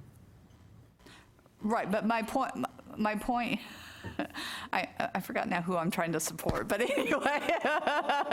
Let me clarify myself. The top courses are applicant. Even be put in a grid. Yeah. Okay. Are we saying that nutrition I would put needs nutrition to, there. I think it needs to That's go up my there too. program. Yeah. Is to say, to be considered, I got to see that you've done nutrition in this grid I'm looking at to even get to that admission point. Right. Not down here of, I want to teach you patho, farm, Because remember, intro when you applicant- come to me. yeah, right. That's what I want to And do. when we Right. think about the differences in how those courses are actually put within these programs, nutrition tends to stand alone, most part. We can conceptually see it more like chemistry. It is, yeah. Right? It's a science course, science not a course. nursing course. Farm patho intro, Or nursing. Nursing. They're nursing. yeah. Yeah. So I agree. I think then that would say Move 8. nutrition up, And yeah. 3 is less daunting, right? Right, Maybe looks better. yeah. And quite often, those students who apply, they're waiting to see if they get in before they decide, I'm going to put all my eggs in a patho course. Right. But patho's taught by nursing faculty or biology? It depends. Varies. It varies. We teach Depends. it with our nursing. Yeah, we teach it with nursing. You know, and honestly, for us at the University of Houston, nutrition is a core course for science. Ours is not. So it is a science course. It is not We're nursing. really close here. Yeah, I think. Okay, so we're back to, now we have 8 to be considered for application. So can I make a motion? Yeah, We need to Do deal we with need the to- lab issue. okay. We're really close, but what do we want to do with the AMP lab? 1 and 2. Or- No. No, micro and Chemistry chemistry, and I'm sorry, micro micro lab. and chemistry. Okay, let me take a stab at this because I know I'm part of the problem. But we love you, Gail. How about if we say something like, the requirement for chemistry and microbiology lab is strongly preferred by most institutions? Or even say is required by most institutions? It is if it's a requirement, it's a requirement through the chemistry or the biology department. It has nothing to do with nursing. Right. Right. But you So- can require a lab, I mean, like, our micro and chemistry dropped all labs. So But did we we. require a lab, so they run labs for us. If you're well, just that's somebody something else taking micro and chemistry, you don't necessarily have to take a lab with it. Ours do. So if you remember, the big problem is if you go somewhere and you take chemistry without a lab, and then you go to a nursing program that requires a lab, it's almost impossible to pick up a chemistry lab yeah. without retaking They won't everything. let you do it without the. On the other hand, should you have to take a lab if you are actually applying to something that doesn't require it? So I think we should say that it is generally required or preferred, but there are some institutions maybe that don't offer it. Well, let's count. What does Do it, we yeah, know? what's our data set tell us? may not be- And the data says? And the survey said? It was, it was 22, and without a lab is two. Only for chemistry is without a lab, and Oh, 2 chemistry, for not micro. both. Micro, 2 without lab, chemistry, 2 without lab. Or, Still. Right. Okay, I'm sorry. 2 micro, 4 chemistry. Yeah. Yeah. So to Cynthia's point just now, what if instead of Right. taking it out as a separate bullet point, we put micro and chemistry, parenthetic statement, with lab? A school may choose to not require the lab, or maybe we just say with lab. And if a school takes it without a lab, they take it without a lab? I mean, we're talking about 2 out of 26 don't require the lab. But For herein lies micro. a student who, I want to apply to UT Austin and to TTU. Well, they have chemistry 3-hour, chemistry 4-hour, micro 3. So what do I do? And if they come into your program as a freshman, they're already on a degree plan that doesn't have a 4-hour science. And And sometimes, and when you have good companionable people, what they will do is they'll say, okay, we will waive the lab requirement. I think we've done this with San Antonio, because you're requiring a biology. And so we'll take that extra credit and say you're good, kind of thing. So that would say we need to say with lab. Is that what we're And then saying? you just waive it. But then you're we're forcing them to take courses when they might not need to. And the other piece is the 120-hour degree. Right. So if you take the lab, that will throw you into a 121-hour degree. It depends on how many hours your nursing It courses depends on are. what you've done with it. Depends If on what you've you've done with integrated it, it yeah. into your 120, it Yeah, doesn't throw it you. does. I know, but Yeah. it can. It would throw us into a 121-hour degree if it was required. Most people come to us Right. with it, Right. but it does throw you over the 120 hours. I don't know why. I can't remember why, but it does. Yeah, it depends on what you made a decision on. Something is Yeah, a, I- is a It 4 depends on your instead of a nursing 3 classes, somewhere how many else. hours they are. Well, So how could we that's- address this? Well, I'm just trying to look at the verbiage. What I don't want is I can't exactly go to my institution and say, okay, you guys need to start offering micro and chemistry labs, because that's not going to fly. So, because we don't teach those courses. We have no control over those courses. No. So I don't know if we say with lab, if that implies the commitment to offer, for institutions to have to require or to offer those labs. I don't know. Or could we state the fact that 21 out of 23 schools require lab and 20, What if we said in parentheses, majority of programs require labs, with lab, or something like that? Or vast majority? I would actually use the data. At this one moment in time, this was the data Well, that we but- had. And that informs students. Well, they But want that's flexibility. that changes from year, as they approve new programs in Texas, I think majority is that fine. number changes. Well, you're Most not- or, I mean, keep in mind, you're not actually Yeah.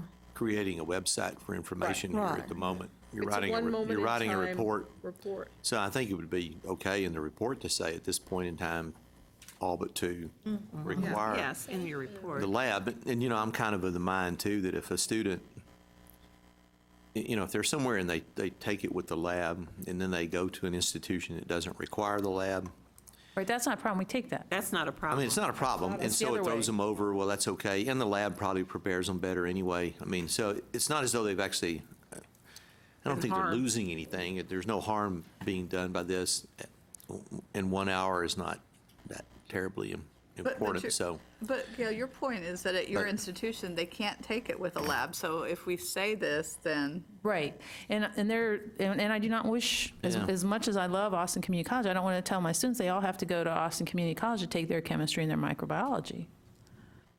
Oh, no, I'm not suggesting that we require people to take with a lab. I'm just saying that if they do, it's not problematic. So I think it's okay to just leave it at microbiology, chemistry, and then if you want to put in parentheses, most, or 24 of the 26 institutions require a lab, that's fine. Or the flip, that because our data tells us it's a preponderance, we're saying typically it's with the lab. A school may, and the parenthetical could just be then, a school can choose not to take it, not to require the lab. So that sounds very student-friendly to me. You're saying your school may tell you you don't need it. And if you take it, you're not harmed. So be sure and check with your school. But if your school says they'll accept it without it and provide it without it, you're good to go. I wonder if we almost need a statement saying some institutions do not offer the labs. Because it's not a question of taking it or not taking it, it's a question of availability. So I don't know if that helps. So micro with lab, here's what. With maybe a little asterisk. Asterisk saying, And at the not all bottom saying, institutions in the state of Texas offer labs at their Right. institution. and some may waive the requirement. and so, yeah, there we go, we'll do it with an So asterisk. therefore, it's, Some may waive The the lab statement's there requirement. when they're That's- shopping. That's simple, clear. Okay, can you Some may- repeat that? Yeah. Some may waive the lab requirement. Here it is.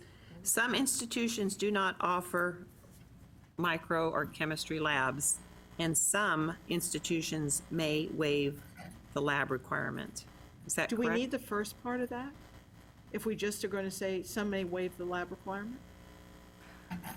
Well, I think it's clearer with it. clearer that they may not offer. It's kind of, it's a little bit more buyer beware. So if you're at an institution that doesn't offer that, you might think, maybe I do want to go to Austin Community College, hedge my bets, and pick up Right. that lab. Yeah, right. Because, I mean, again, as a student, if you're not, I mean, no one is guaranteed admission anywhere. So if you're going to apply to more than one, then it would certainly be helpful to know that most of them do. So you might want to go ahead and take the lab anyway, just to make sure you're covered no matter where you apply or where you get admitted to. Or you want to make sure, okay, then I need to find out which two don't and apply to them, only to them, and then hope I get admitted to one of them. So, I mean, I think it is that sort of the buyer beware kind of thing. And so the more information you can give, the better off. So I would say The better some you are. institutions do not offer microbiology or chemistry labs, and some institutions may waive the lab requirement.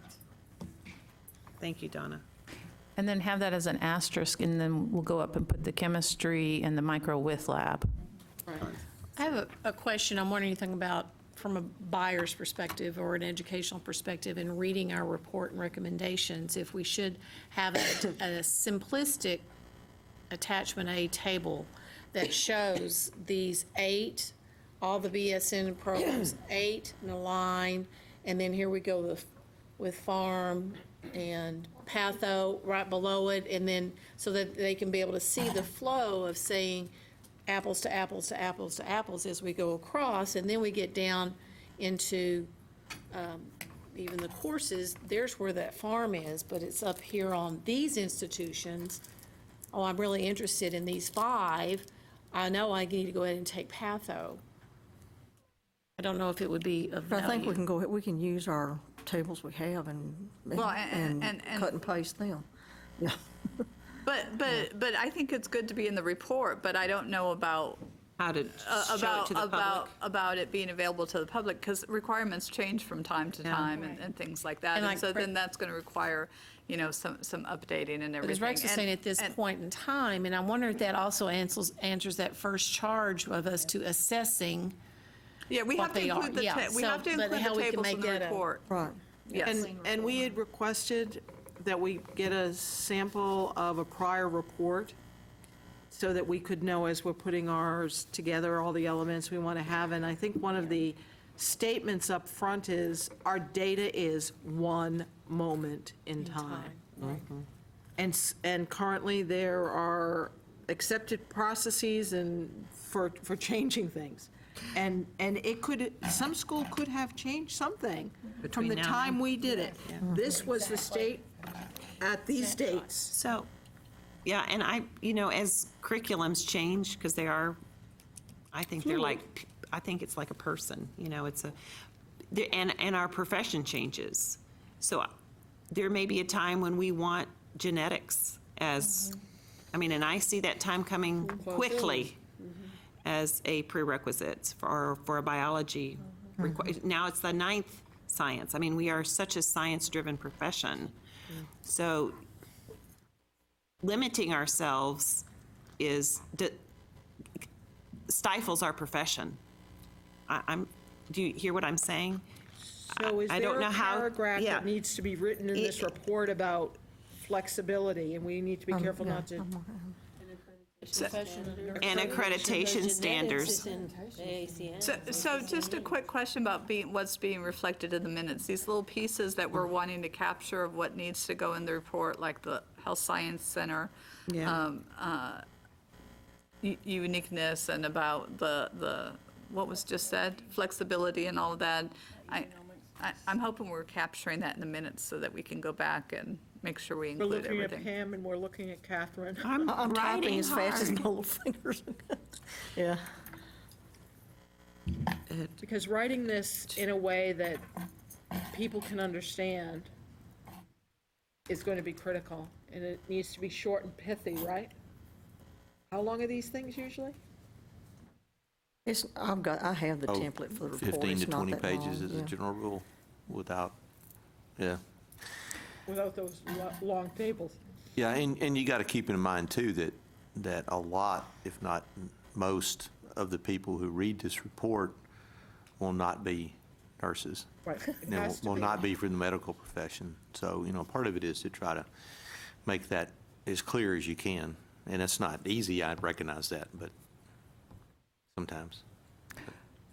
Donna, will you scroll up to the top? Okay, I think with the asterisk, we do need to have the with lab there for those two. Thank you.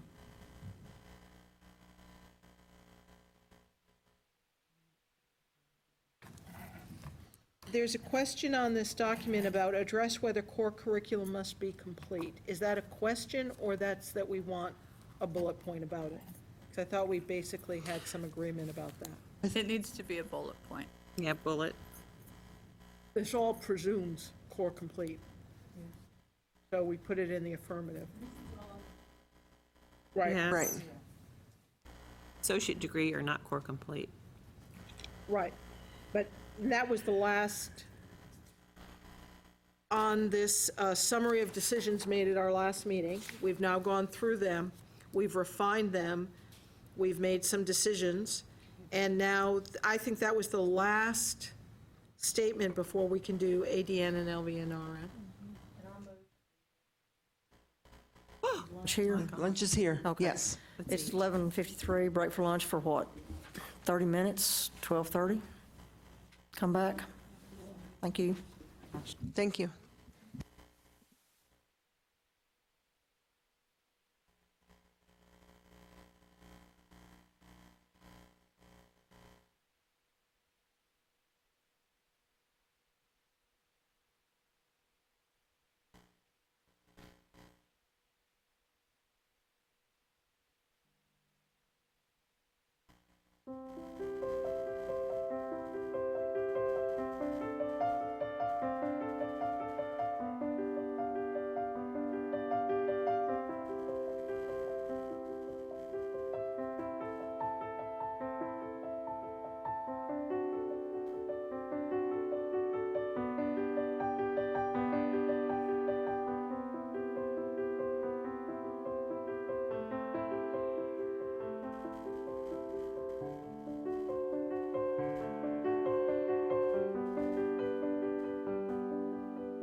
BSN component and for the, as far as recommendations go.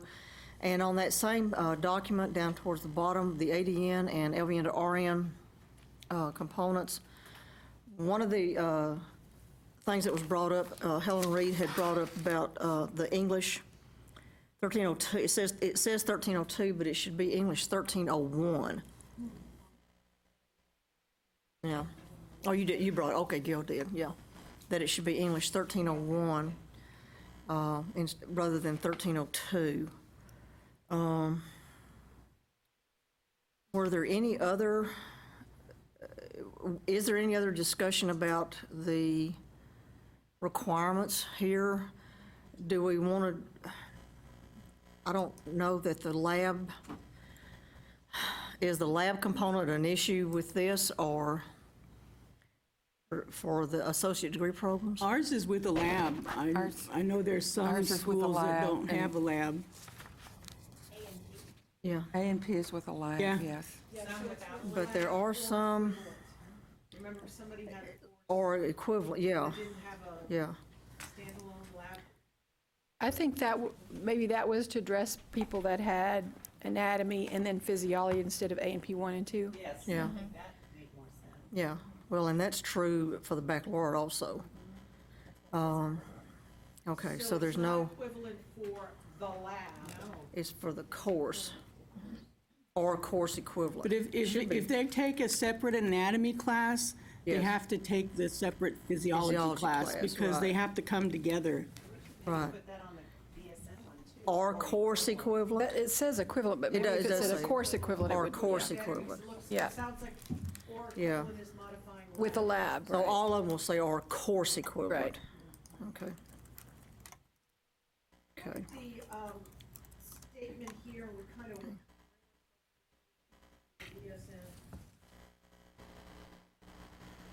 Push the button.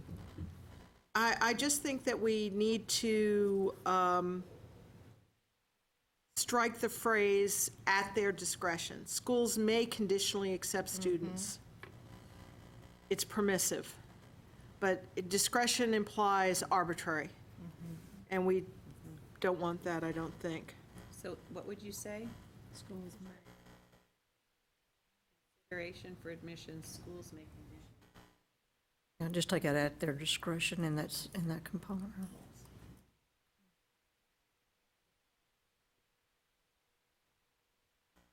Okay, well, we can do that down at the bottom for the ADN also. Schools may conditionally accept students if some of the required courses are in progress, completion of all courses. Okay. So was there any other discussion other than what these was voted on at the last meeting as a recommendation for the associate degree? 3 classes? Yeah. To be considered for admission.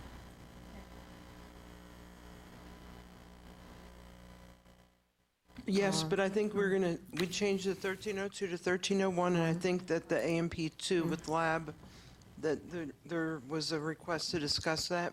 Or course equivalent, okay. That states or course equivalent. Or course instead of- equivalent. Instead of just equivalent.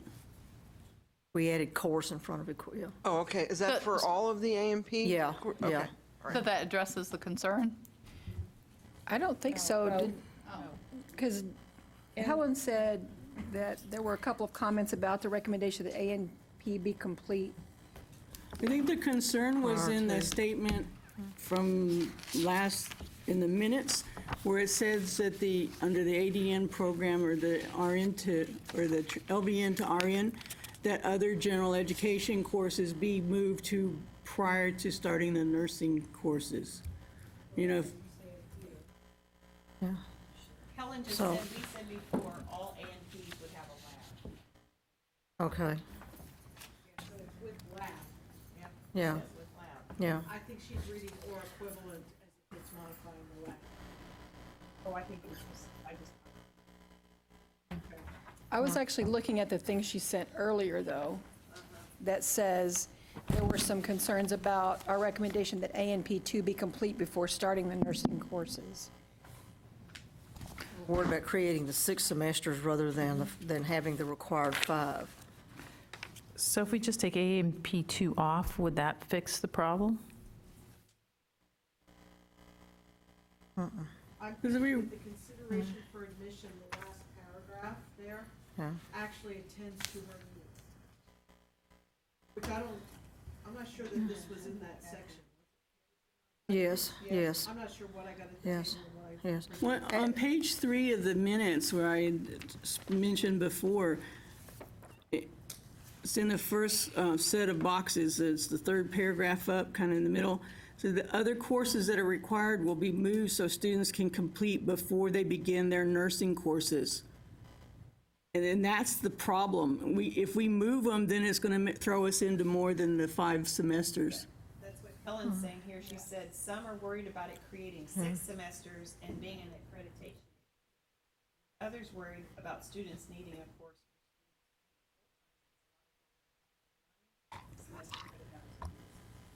That would need a course to make them. So We is need the to discuss issue, them once more. so is the issue in the sentence, in the minutes, Yes. is after upon reviewing what we said last time, it is now reflecting on it, we need to remove that from the minutes Correct. or correct it, that that's not Because appropriate. that statement's not on the Well, single we page. can't, no, but we it- can't, we've already approved these minutes. It needs to go in the new minutes, yeah, yeah, Okay, yeah. so what is the, what is the, are the new minutes say? Is this correct? Is that last statement about consideration for admission? No, because even the last statement talks about them being in progression, and you're saying the course doesn't even have to be in progression, right? Correct. And at our institution, we don't require English as a prerequisite to starting. We require microbiology and human growth and development, I believe, along with one of the A&Ps, but not So English. when do they take English? While they're in the program? It's just one of the courses they take while they're in the program? Yes. And that's true at my college too, is they take the English along with the nursing courses. But if I remember correctly, when we were looking at the tables, the preponderance was that they were taking it as a prerequisite. They have to be TSI met in English to start the program, but they do not have to complete Comp 1 before starting. They have to be TSI complete to take any of the college level courses. Yeah. But they have to take development before starting, and substituting the English for the development isn't, No, you do can't that. substitute development. It's a non-credit. Those are non-credit classes. They have to take them before they can actually take the real courses. oh, I thought she was talking about growth and development, no. Helen's asking if we took it off, could some still require before starting nursing courses? Because in concept-based curricula, we talk about basic patterns. Or? Basic patterns, basic patho in the first semester, so they would need A and P2. Can we look at the table again? Yeah, we should.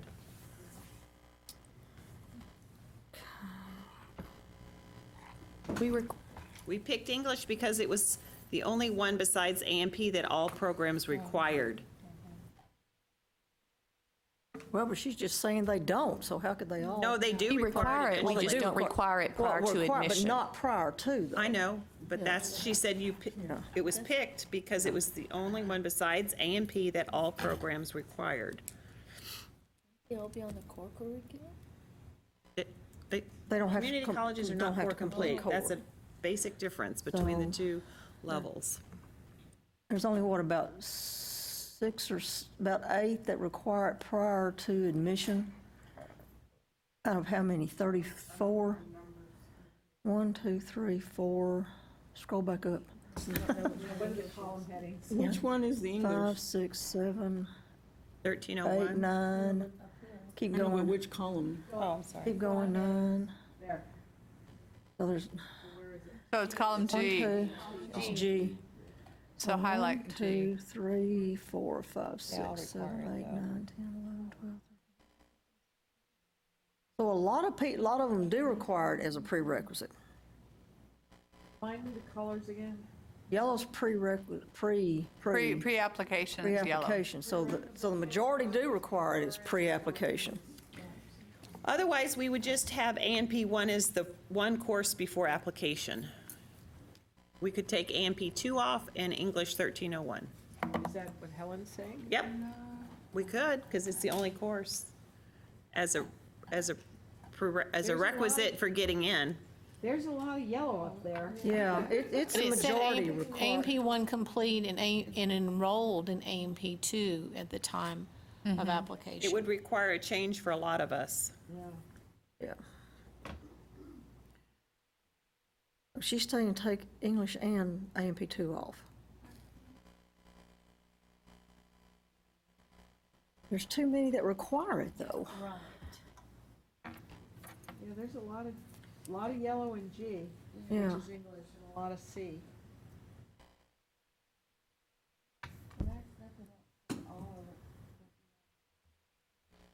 Did Courtney, they know how I'd be to interested write before knowing they get into nursing? if you don't have as a prereq, but it's within your nursing curriculum. Tell me again with the ones you had as a prereq. They have to have either A&P 1 or 2. Ours are not built where you have to take them in sequence. We recommend they take 1 before 2, but they don't have to. So they have to have A&P 1 to apply. They have to have A&P 2 completed in the first semester of nursing. So they would take that along with foundations or fundamentals or whatever you want to call that. They also have to have microbiology and lifespan growth and development prior to starting, not prior to application, but prior to starting. That's not true in my college. It's A&P 1 and 2 in pharmacology and math.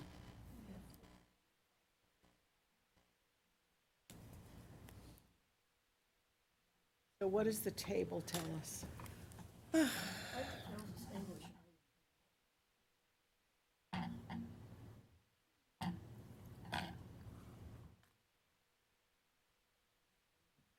Yeah, and A&P 1, A&P 2, and English, yeah.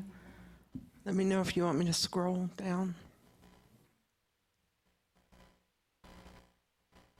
So thinking of a student looking at this, is it fair to tell them they don't need 1301 when the majority of the programs in the state require it? But as a for application, for consideration for application. The majority of them do, yeah. But how can a decision be made for admission with only one course? Yeah, that's, yeah. Because they give points if the more they take. So at the university, I don't know, we never at the university give points. We just go by the GPA of the courses that are required, right?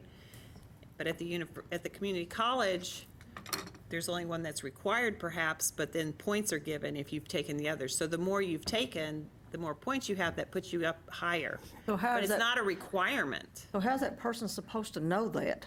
My chances are gonna be better getting in if I go take and get core complete before I ever On even the apply. website. I'll have it stated in the catalog or It's on something. the That's stated. Well, but I have a it- problem with community colleges only having one course for yeah, really, I think- consideration for application. I Yeah, mean, that's- we have more than that now, so. Yeah, I mean, yeah. and we're willing to, well, we don't think we'll have a choice, but we'll adjust. But we, our point system is separate from that, because students do know about the point system. I mean, it's everywhere. Anybody can find out our formula. So Because our admission to accept them into the program, they have to rank, but it's based on their GPA in the prerequisite courses, the A&P 1 and 2 in the pharmacology, as well as the scores that they get on the TEAS tests, which test them in reading, writing, math, and science. And those are the only components. We don't have any point system. Y'all do a point, Courtney? Yeah. We do a point system based on how many of the supporting courses that they've had, the scores they get on the TEAS 5 admission test, and also if they're currently licensed CNA. Oh, wow. Oh, and that reminds me, that was one other thing that we were going to put into the narrative somewhere, is that there's other requirements other than course requirements that go towards admission, and this committee did not address those because it wasn't charged with addressing it, but I think we've got to put it out there. Beth? So, thinking about best practices, I would definitely agree, Nancy, saying that one course is adequate to differentiate a student is probably, one point of assessment on anything is not a good thing, right? So more is better. And looking at the greens, and I remember vaguely the counts that got us to this, I think that these 3 courses, we could say we have, the majority of community colleges have found, while there was diversity, a minimum of these. And with the caveat that you can accept students if some of the required courses are in progress, provide some flexibility in the process, and we add a statement about it's important to note that these 3 courses and their GPAs are not the only elements considered. Other pre-admission testing and readiness to succeed assessments are also considered in the majority of schools. I would put forth that 3 may be adequate, given that you can't be core complete and you don't have the requirements for some of the other. But you don't have to. Yeah, it's, would be tough to say that that's essential to apply. Okay, Helen is saying I would keep as we said last time. Right, so these 3, Those 3, right? correct it to 1301. Yeah, corrected to 1301, and A and P with lab or course equivalent. In the minutes, it said completed A&P 1, completed English 1301, and/or enrolled in A&P 2.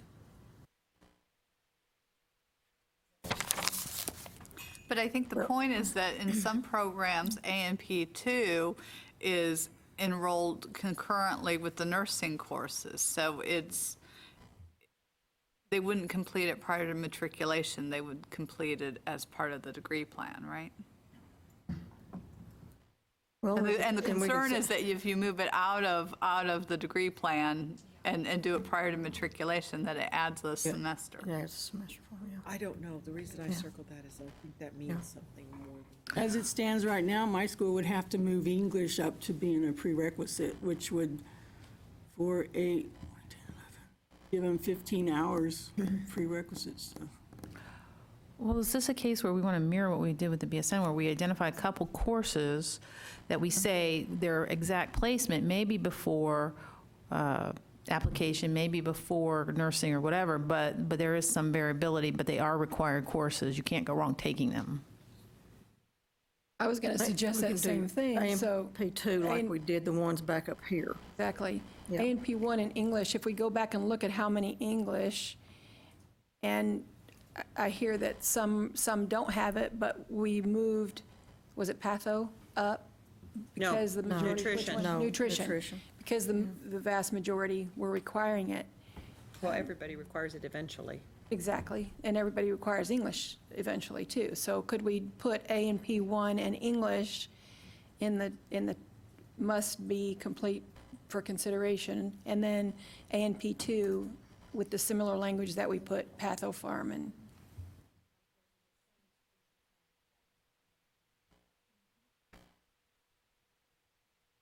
That still leaves me stuck with English, and I'd have to move it. Well, I mean, the change might be that you'd put the English in place of maybe the math and put your math later on. I'm just saying, I don't know. That would be your decision from your program, your faculty, but it could be a strategy. Let's look at the math. How many? Swap, there you go.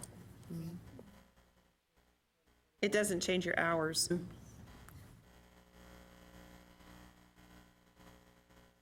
While you're copying and pasting, can I ask my colleagues who have more experience than I, Conditionally accept Yeah. is a word of art. It means something specific. Do we, A, mean that here?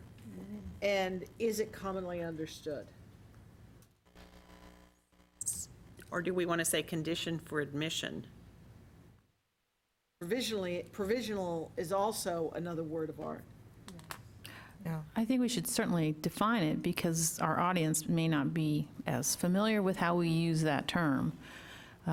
But it provides us that caveat for when a student takes something and they get a D in it, it doesn't mean they're coming on over. That condition, you didn't meet the condition of enrollment. Right. Yeah. And that's different than provisional, and everybody uses it the same way.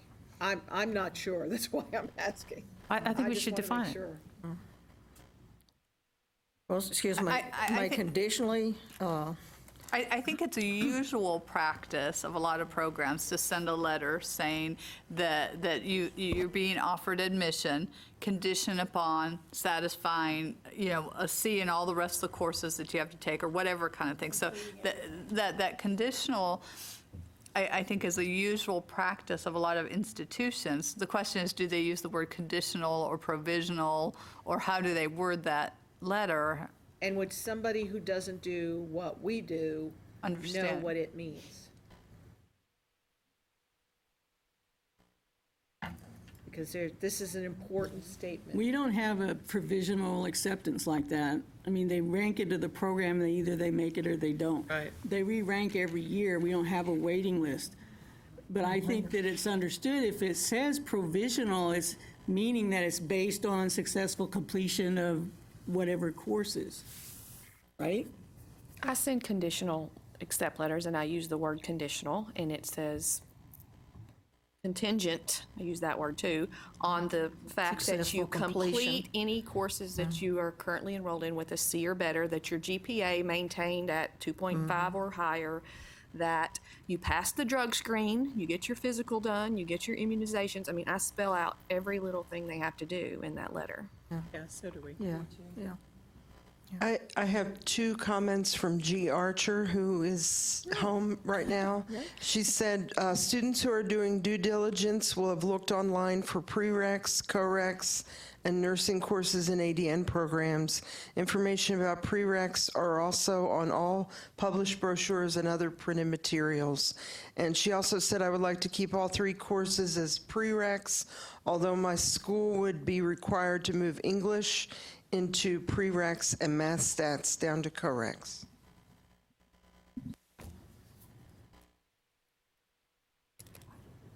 So, yeah. I can move English. I'm just telling you that's not where it currently falls, but that's not a problem to move general psych or whatever it is out and English in. Well, we have to consider all the other 40-something schools, too, that are going to have to, look at some changes if these recommendations are approved and everybody's agreeable. Well, Helen says she thinks we should keep the way we had it, the three courses. I do too. I agree with keeping the three courses. I think that's the reason why we're here, is to make it more uniform, really. Yeah. I've added the asterisk. Is that the way you want it now? With the asterisk in that statement? English, yeah. Courses that some institution may. I didn't add, or I didn't keep that other statement about content integrated into the courses because I didn't think that was right for AMP2 or Oh, yeah. English. I thought English, A and P2 was the only one with the asterisk, but Is it, I think it's AMP2 is the only one with the asterisk, okay. unless we want to keep them all. I'll say another thing, too. In the literature does suggest that when students do well in ANP2, they do better in the nursing program altogether. So, I mean, we could use that even for an argument of why that should be a prerequisite, because, And writing skills.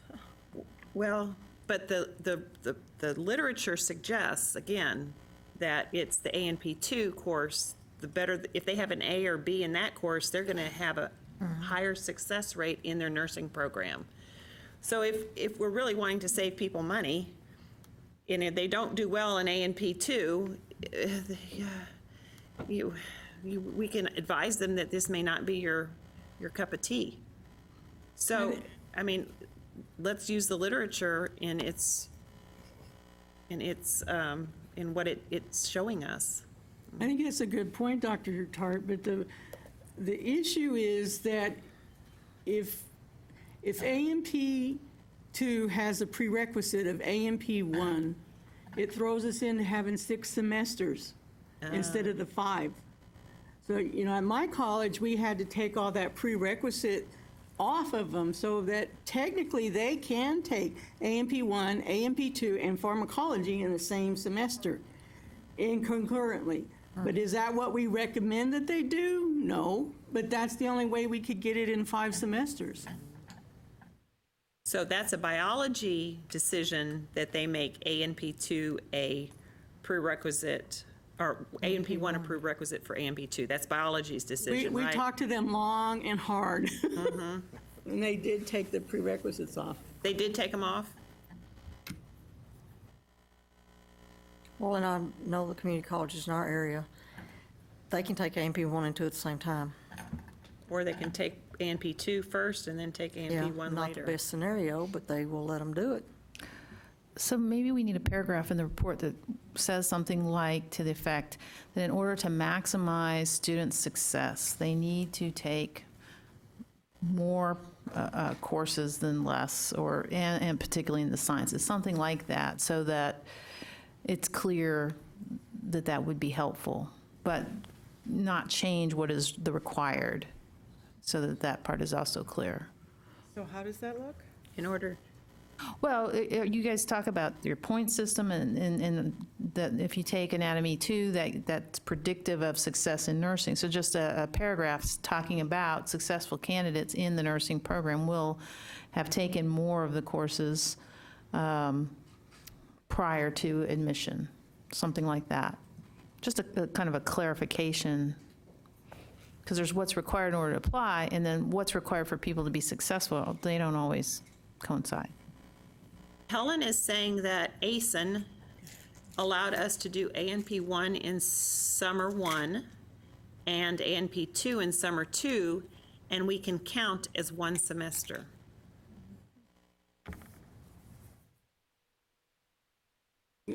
That's true, but they could take it that way at our college if that's the way the students want to take it, but usually they want to take it in the longer semester because they have more time for it. They can take it that way. I mean, it's offered so they could take it that Yeah, way. but it doesn't add to your semesters, which was the issue of us 6 semesters. It doesn't count as a 6th semester then. Is that right, Helen? Wait for the type to come back. So is there a way to keep A&P 2 asterisks, but address it in the report that really the recommendation is all 3 are prerequisites, but because there's this limitation for accreditation that, no, you don't want to go that route? Helen say it's not a limitation. It doesn't have to be. It doesn't have to be a limitation. So it's all in the way that we, Yeah. Yes, she said I was right. So we're Switch. saying these are the maximum and the minimum requirements, right? So if we say these 3 are required,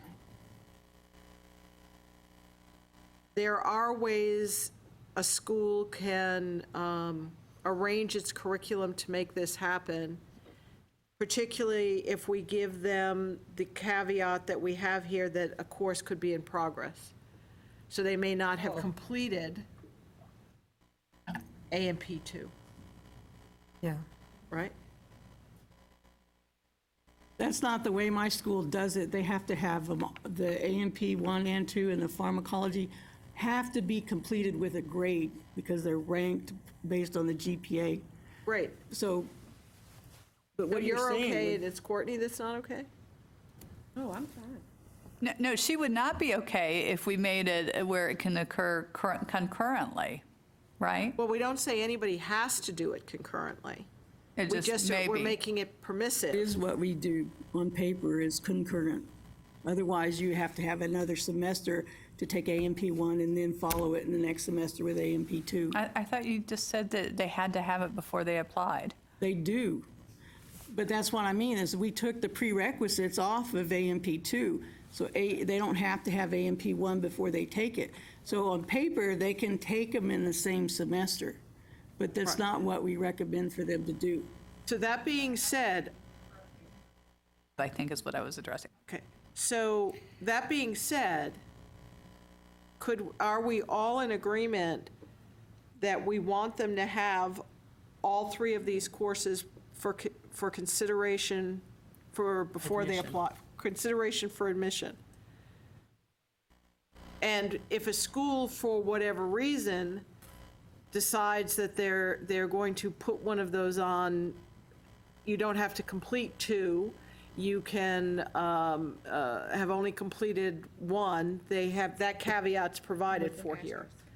So actually, we have agreement that these three, with the correction of 1301, are reasonable. You might shift to math for the English, and it reflects what's up here. What does, I want to see the paragraph under there. It's the We're one gonna that add starts prerequisite, oh, where are we? Yeah. It's basically the same thing. Or course, Considerations for admissions. Schools may conditionally accept students if some of the required courses are in progress. That allows them to. Take out at the discretion, take that out. Donna. but the one that she has asterisks is course that some institutions may require for consideration of admission prior to matriculation or concurrent. That's the asterisk. Was We might- never, yeah, that we- was well, really, we were talking about that. I lost that. And that's where we were a few minutes ago, but now I think you're saying take off the asterisk? Yeah, we don't Yeah. even have it. And Yeah. just leave that part about one of the required courses could be in progress when you make your application Okay. to the program. So if you take that off Yes, and then go back down to see And what it take reads. this off. yep. Oh, this was something that Gail had started saying. Do we still need, Oh, we'll have completed Roll all up, yeah. science courses? consideration for admission, schools may conditionally, now, are we going to use that word conditionally accept? we decide. I think on that incomplete sentence is where she was talking about having a statement that programs may have other requirements for admission into the program. DNA or right. immunizations and titers Yeah. and so on. And is that, Other require. that's true about the BSN as well, because. Oh, yeah. Some programs do that. Yeah. Not me, but. Yeah, Considerations. I but some have a people say they comment want them to from be nurses. G, Yeah. who says the statement as it is suggests that all the courses could be in progress and not completed. And she had one prior to that that said, we have no provisional or conditional admission. They either have the requirements for admission/application or they do not. Right. It is not a problem for us to move one or the other. What says may conditionally accept, so if they don't have conditional, then they don't use that provision. Could this be changed to schools may conditionally accept students if AMP2 is in progress? I think Yes. that's our intent, but that's probably not how we stated it. Is it necessary to be that specific? Because then we'll find there will be one school that needs to make English in progress, or they take two before they take one. And the more granular we get, the more likely we're going to bang into somebody's reason why they can't do that versus a little more general. Well, and they've taken A&P 1 and 2, and they're taking English right now. There's somebody that went ahead and took A&P 1 and 2, but now they're in English. We didn't say anything about it. I'm with you, I don't think we need to be that detailed. But just say, can accept and conditionally, provisionally, contingently ways students if some of the required courses are in progress. progress. And it says the program can make that decision. Right. So I don't see any issue with that. The sentence that was started about successful candidates, if you go all the way down to the last sentence in the paragraph, oh, no. Completion of, I can't read it now, completion of does not guarantee admission to the program. And then it said, in parentheses, expand upon other factors considered. So I guess in those parentheses is where we were going to put there are other factors considered. Well, non-academic considerations. Such as- Well, a GPA, though, is an academic consideration. That's true. May have other requirements. for admission. Non-core, Non-course requirement. No. The things that people commonly know are things like, and we could put e.g., overall GPA, pre-admission testing, Immunizations. immunizations, healthcare work experience. I mean, for example, these couple of things, they don't have to be an all-inclusive list. But it is saying, these are not the only things that will decide whether or not you get in. the other caveat I think we need to make is that we're referring to completion of courses or success, I don't know, did we put in there successful completion of the courses? Because each program then identifies what success is, because there's some programs that will take a D and other programs that only accept a C. I agree that word needs to be added. So we have to somehow acknowledge what, So any place the word completion of courses? successful. we Should need to say put successful. As determined by the institution? as determined by the institution. Yeah, successful completion as determined by, yeah, determined by the institution. Okay, Yeah. so do you want me to add, tell me what you want me to add? Well, In you know, that wait, sentence. whoa. Okay, I would just say, we can say successful completion of courses, but they may take the course again, and then, right? They may take the ANP 3 times. So that's going to be at the discretion of that university or that community college. Do they accept the entire GPA, or are they only going to take the last time the course was taken, or the highest grade the course was taken? Well, So but- I think But that's as successful determined by the completion is, institution. But we said but it's successful saying does completion not at the guarantee discretion of the institution, as determined by the institution. That's what Beth just said. Don't most of us have a requirement that our students have to have a C or better in all of the courses in our degree? There's at plan? least one institution that will take a D in a course. yeah, there were. Well, and I'm not talking specifically to the community college and the A&P 1-2 in English, but also for the BSN courses that we have up there. Somehow we have to I think, acknowledge that the various programs determine what is considered completion of the course. Successful completion. But what Beth was saying, I don't think that that's to lose by saying as determined by the institution. I mean, there needs to be those guidelines. So successful completion, parens. I'm They good- need I'm to good with research that. and see what that means. Yeah, I'm good with that. Yeah. As far as all the non-academic factors that also have to be considered, I'm wondering if we even need to go there. That's not our charge, it's just pre-nursing curriculum. I think that could be in the story we tell. There are non-academic. But what difference does it make? We all have them, and that's not related to their success or failure in a course to get in. That's not a charge. Yeah. Well, and I think you all are right, so I withdraw my statement related to it, because it's probably another rabbit hole to go down, right? Okay. No, it's not a charge, but at our school, they're not allowed to enroll in the classes if they don't have all their immunizations and Well, things I think that's completed. standard everywhere, yeah. So should I Background check, take that off? Clearance, right? Medical clearance, yeah. Yeah, yeah. Take off the end of that says expand upon other factors Yeah. considered? Okay, what about that incomplete sentence? Take it off? Just take it off. Yeah.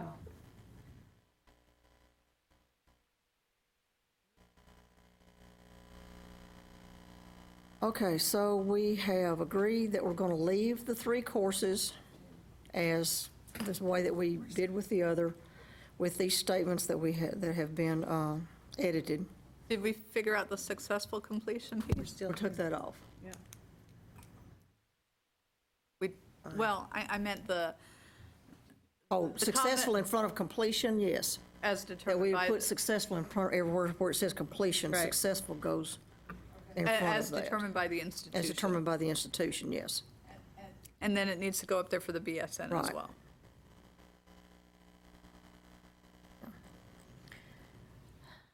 Okay. Does that meet Helen? Is Helen okay with? I don't think that's a place where we wanted to say that. It didn't make sense when she added the words, "Successful completion of all the courses does not guarantee admission to the program as determined by the institution." Is that where we, I don't think that's where we wanted it. Successful completion. Completion of all the courses, parens, is determined by the institution, close parens, does not. Well, yeah, you can successfully complete the courses and not be admitted. You got all Cs. Are you going to probably get admitted? Probably not. Yeah.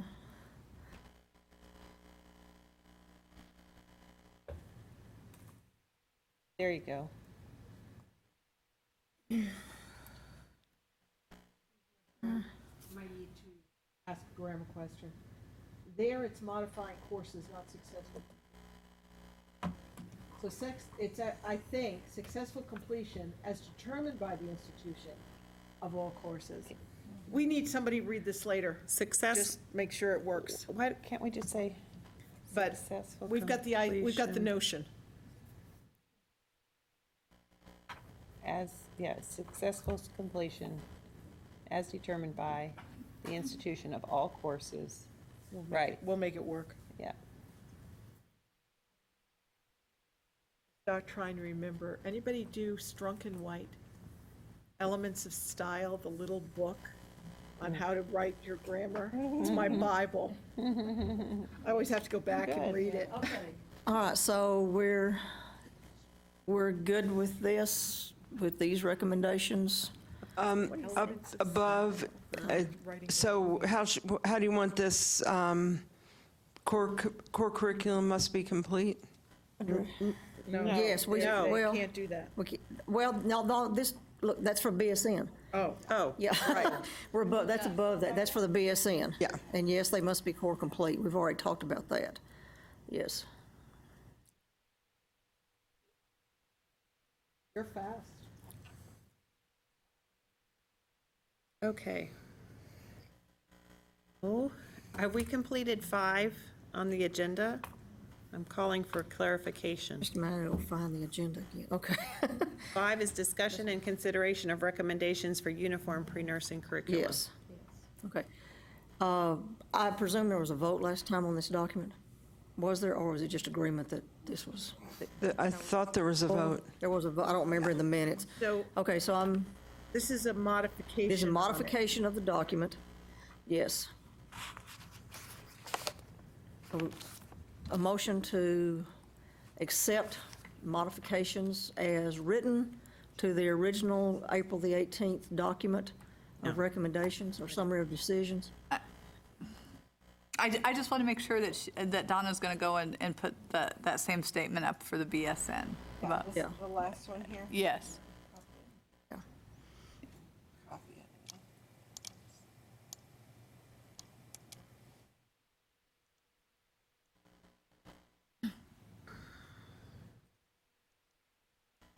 So do we need a motion then to accept the modification of the document as discussed? As amended, yes. I put forward the motion. Thank you, Carla. Did I just lose something when I did that? You got consideration for admission twice. Yeah. Just delete those 3 words. Okay.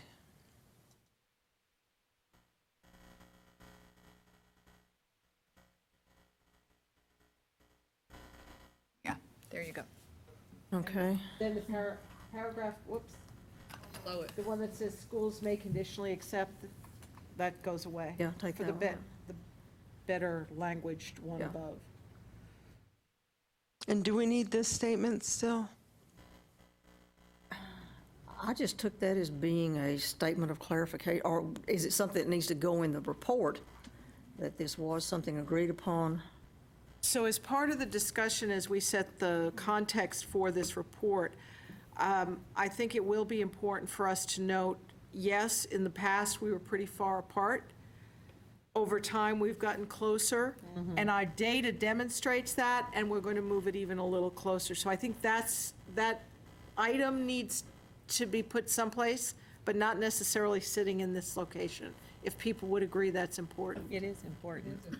It's huge. I was like I remember when we voted on it, we said, oh my gosh, this is like the best thing we've ever done.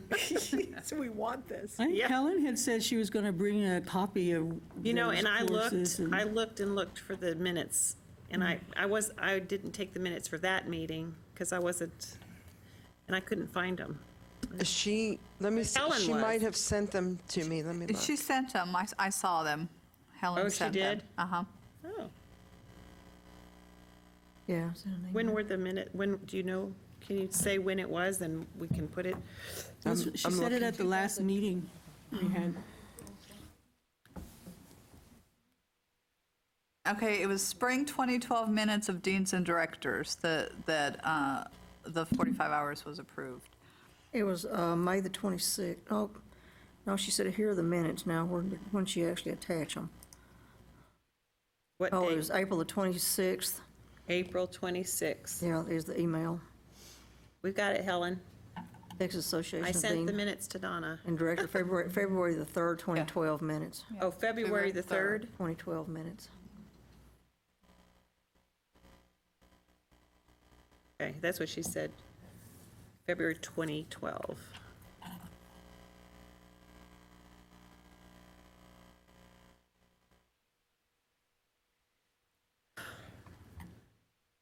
We developed the cabinet agreements.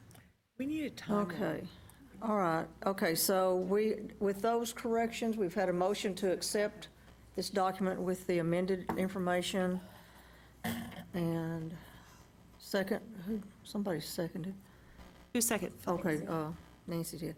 Nancy? So all in favor, say aye of the new document. Aye. Opposed? None noted?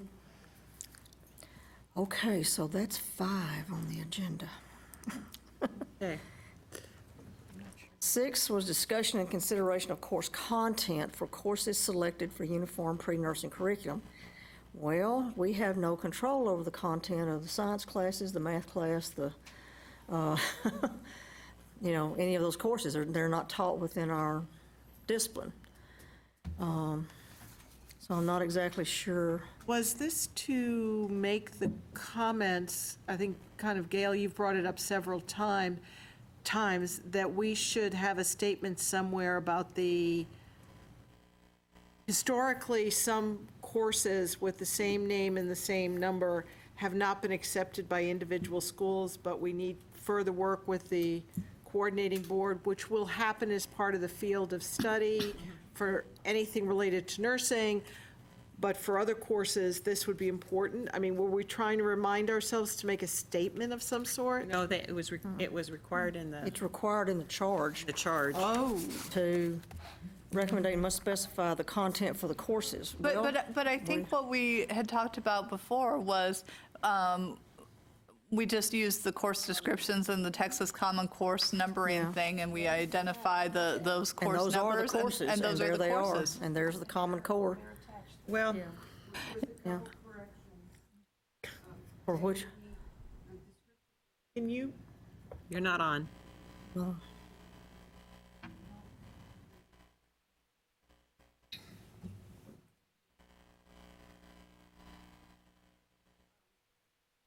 You don't have English 1301, I've, English 1302 is there. And then nutrition and pathophysiology, the courses that were just added are also not there for the descriptions. And also intro to nursing. And because universities and health science centers don't have a common intro to nursing course description, we'll have to decide what to Those use. those are nursing classes. They're Right. they're not in the you have to do kind of thing. Right, but the charge says that we have to identify the prerequisite courses and the content for the courses. I think it's easy enough for those, there were only 6 or 8 programs that required intro to nursing, and I don't see why we can't just collect those. Well, and I think we can come up with commonalities of things like legal ethical content, probably intro to evidence-based practice, history of Just say nursing. At a minimum Yeah. includes this? Yeah, at a minimum includes the following topics. Acceptable? Can we just use course descriptions from ACGM? What's that? It's the Academic Course Guide Manual. So there would be one in there, but it's going to be a WECM course. So that won't be intro to nursing. Let me pull it up real quick. I think we just look at the course descriptions for the 8 or so that exist and figure out, And look at the commonalities. yeah. But wait. Oh.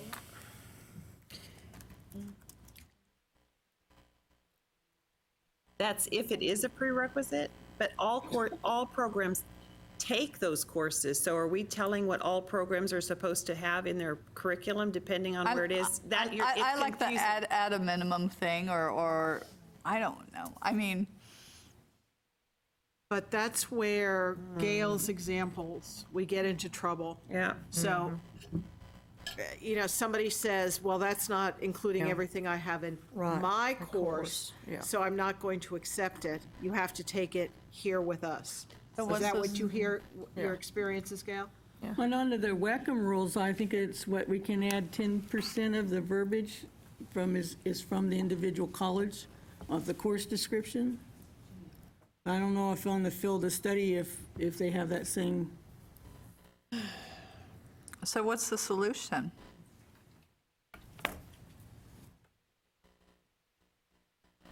Is it a field study issue?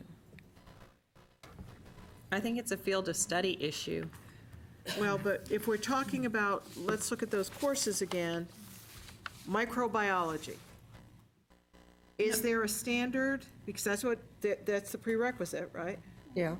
Yeah, but those are taught at a level that we have common course numbering. Okay, so that's where I was going. Yeah. So for each of these courses that we bulleted, is there a common understanding what that is? Probably not nutrition, because people teach nutrition in different areas.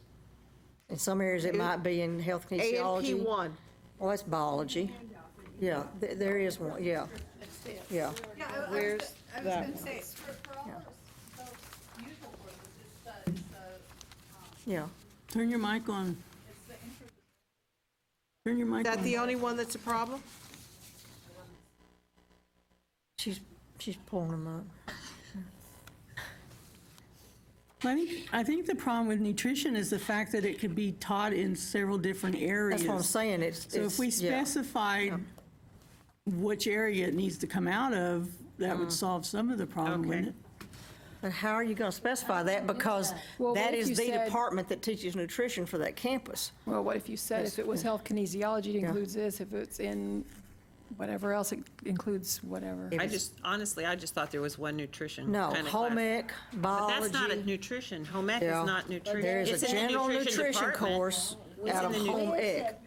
Yeah, Our there's a nutrition general is under nutrition. HECO. I'm not sure Yeah. exactly what that stands for. Health Yeah. education, something. Yeah. HOEC, I thought nutrition was like a chemistry course. no. Oh, no. Not the one we use, yeah. Sorry, I just always thought that's No. what. Operational definitions are everything. So are those the only two courses, intro and nutrition? Any of the other things we've talked about, we couldn't pull one of these things for? No, that's it. There are course descriptions for nutrition, though. There's just going to be a couple of them. Yeah. What if we pull those? There's We one, can do that. I hadn't pulled them because we hadn't decided on, to include those courses, so I can pull those. I think there's 2 that were in the original field of study for nutrition. It's in the field of study, yeah. Yes. That's why they can't just have any old nutrition. Right, It has to there are come 2, from right, that. yes. And intro's never been done. Well, intro is in there because all the WECM courses that were included in the field of study had to go in the academic course guide manual to guarantee transferability. So it is in there, I'm just having trouble pulling it up. I've got it. You want me to read it? Yeah, go ahead, why don't you? Okay, Introduction to Nursing in the Academic Course Guide Manual. Overview of nursing and the role of the professional nurse as a provider of care, coordinator of care, and member of a profession. Topics include knowledge, judgment, skills, and professional values with a legal ethical framework. This course lends itself to a blocked approach. This course is included in the field of study curriculum for nursing. Okay, so that covers It can generally be a what we 2-hour know. or a 3-hour semester credit hour course. Yeah. Is there one for pharmacology? Hold on, let's see. We could probably end up with a fairly great deal of variety on that one. Maybe it's written in such broad ways, we can all feel comfortable we fit under it. I think some of us have pharmacology is by itself and then a separate dosage calculation class. Some, I know, like, Yeah, that's I think true. UTEP has added those 2 in together. That's right. There's also an introduction to professional nursing for integrated programs. That could cause us some issues. Well, that's a question then. Do you think that by doing this, do we need to make some comment about the fact that the numbering systems won't be common? Depends on how many hours, maybe, too. Yeah. Course, is it a Or- 2-hour course, a 3-hour course? Was the intent to get us to a single course outline? No, Course we outcomes? could have just a course description without a number. That could be better if we could do that. What do people think? I just worry that it has to be using this number. Somehow we will have set up for that. And that'll drive everybody crazy. Yeah, Content. yeah, I agree. Did We you should find one? not have a number Did you to find one for pharmacology? Because that's going to be, pharmacology is going to be. I haven't. I know there's one in the WECM, but I don't see one in the ACGM. Then it must not have been in the original field of study, because those are the courses that were put in to the ACGM. It's So that would be the RNSG way- 1201, because I just took it out of my curriculum when we went to 60 semester credit And- hours.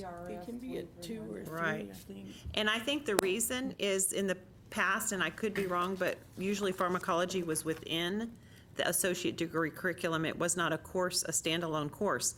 Then those courses started coming out as standalone courses, and that was meant to be a kind of a weed out kind of issue because of prerequisites.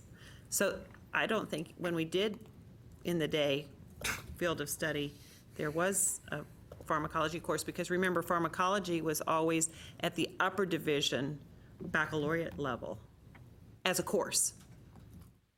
It was taught within the curriculum at the associate degree. Am I right, people? That's from my recollection. I thought there were standalone pharmacology Back then? courses, yeah.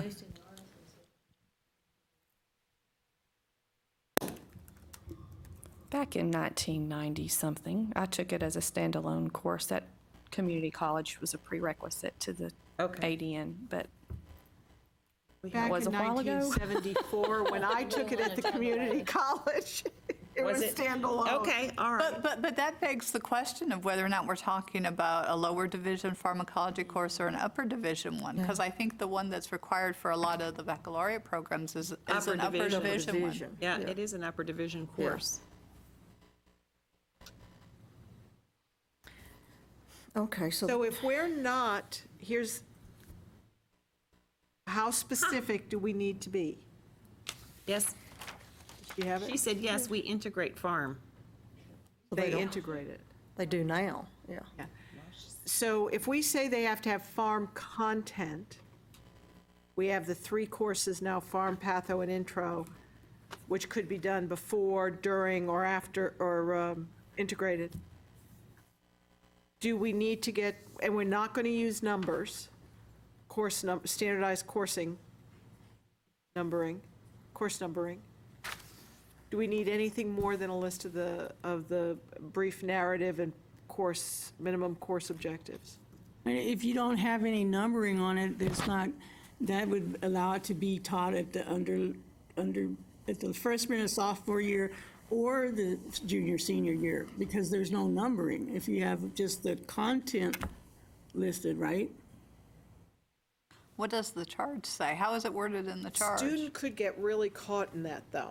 It really doesn't say in the charge, it just talks, and it just says the recommendations must specify the content for the courses. That's the sentence. So Helen's saying, aren't we only talking about farm, et cetera, for the BSN? Yes. Yes.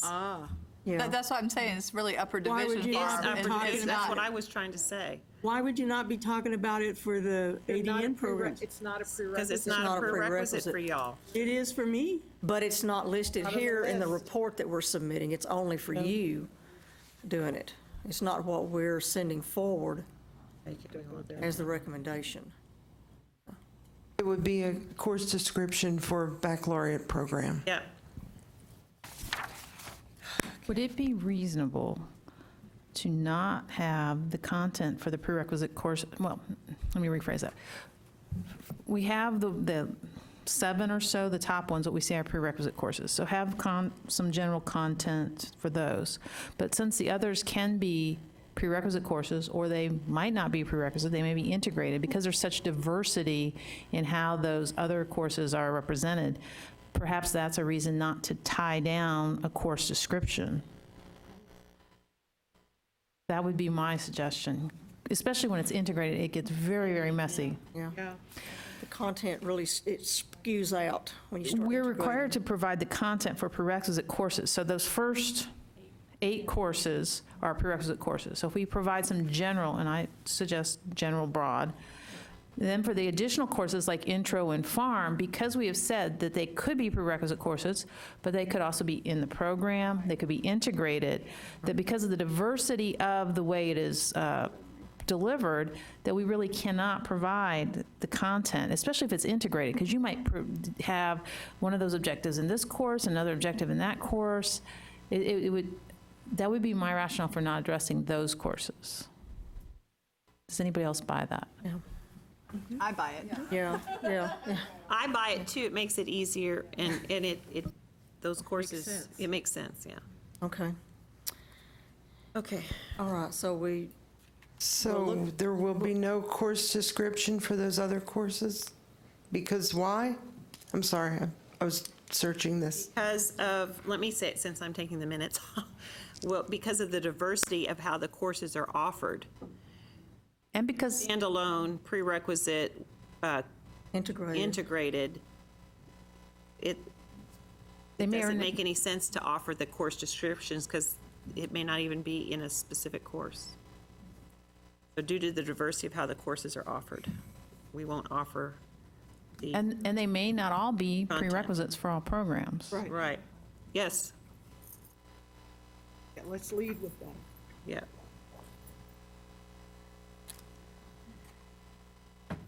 Okay, all right, so that covers the second component of that part of the charge is looking at course content. Okay, the Now timeline. review of outline for reporting, well, just a minute, discussion, the review of outline for reporting to coordinating board and legislature. Donna, do you have that template available that you sent me?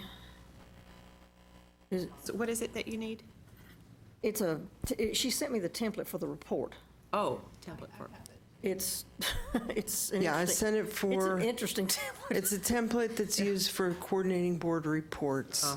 And I sent it to the members of the subcommittee that'll be drafting the report. And it has the standard places where we will put in recommendations and discussion and addendums and, things like that.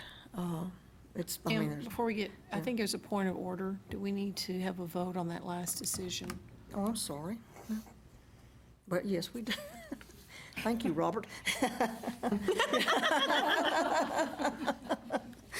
Okay, so the course content component is that we will find course descriptions for the 8 common courses as prerequisites, and that for the 4 nursing courses, 3 nursing courses, patho, pharm, and intro, we will find a commonality within this.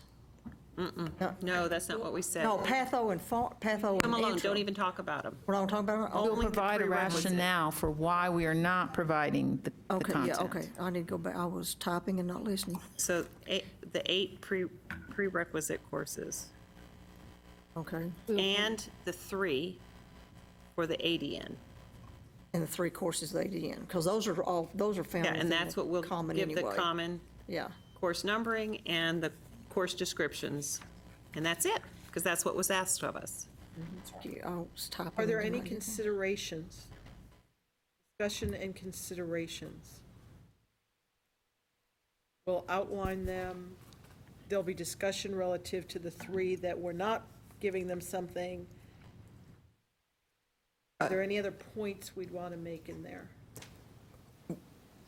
The description for 1301 will replace the description for English 1302, and then I'm still unsure about nutrition. What are you unsure about? Which use the course descriptions for the 2 nutrition courses that are in the field of study? Do you want to read them? Are they, I'm You don't know, you I'm can't unable to pull up anything right now. Is there one of them that's a science I was gonna nutrition versus? Yeah, see, I thought that's why, There's a biology 1322 and a HECO. HOEC, HOMEC, 13, HOMEC, HOEC. That's it's a general nutrition class. Yeah, because they teach it at one of our local community colleges. It's a good course.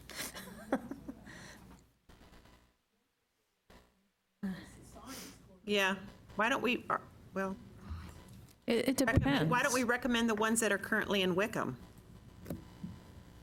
Have we been accepting those? Well, we don't have to accept them if that's what Wickham has said we should. See, that's why I really thought that you could only have certain courses because, I guess, of the So Wickham. we have down biology 1322, science of nutrition, Yeah. Yes. Yeah, or HEC. HOEC, yeah, HEC 1322. 1322, yeah. yeah. The biology one is the more Science. science, yeah, the more science-related one. The others are general nutrition. They discuss protein, fat, carbohydrate metabolism. They talk about diets for, disease processes and things like All those that. things. All the things that they need, yeah. Yeah, HECO. Yeah. Helen said 1322. Does anybody have in the first meeting, the curriculum for the field of study was provided, if anybody has that with them? I'm just frozen on the website right now. We sure already have.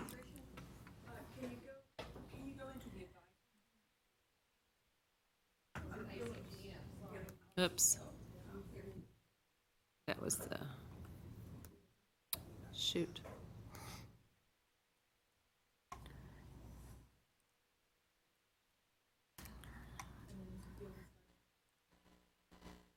Okay, nutrition, one course, nutrition and diet therapy, HECO 1322 or biology 1322. Got it, Courtney. She has it.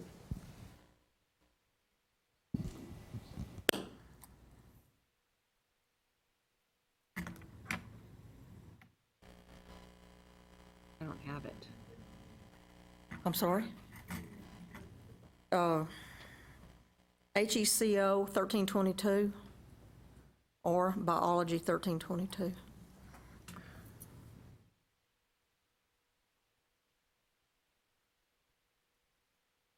Helen says that it's hard to find faculty qualified to teach the biology 1322, so some colleges go with the other HECO. Yeah. I thought they were whatever the same course is. She says we should accept either. Either one, yeah. Well, I think we should because it's in the field of study. That was Yeah. determined a long time Right, ago. And we were all on the committee when we did that. I wasn't, but. Yes. So Okay, does that answer your question then? Except. Yes, I'll put the descriptions for both those courses in it. Yep, okay. Okay, yes, that answers it. okay, so we have a motion and a second and a discussion. Are we ready to vote? With the course description, the content of the courses? Who the motion? Carla made the motion. I'll make the motion. Thought there was a second over here, no? Need a second. Second. Oh, Nancy did, let Nancy second it. Carolina did. My Roberts are beginning to sink fast here. Okay, now we can vote. Okay, all in favor of accepting the recommendations for the course descriptions of content, say aye. Aye. Opposed? No? None noted? Okay. No, Review of the outline for report of the coordinating board and legislature. That was the template we were talking about. I think now that we have a better idea of where we really want to go, it'll be easier to start plugging in areas on that template and begin to, and then have a bigger picture of how it all looks, and deciding which of these, like Excels and grids and the data and how we want these to look and what we're going to provide as addendums for that. Let's see. It has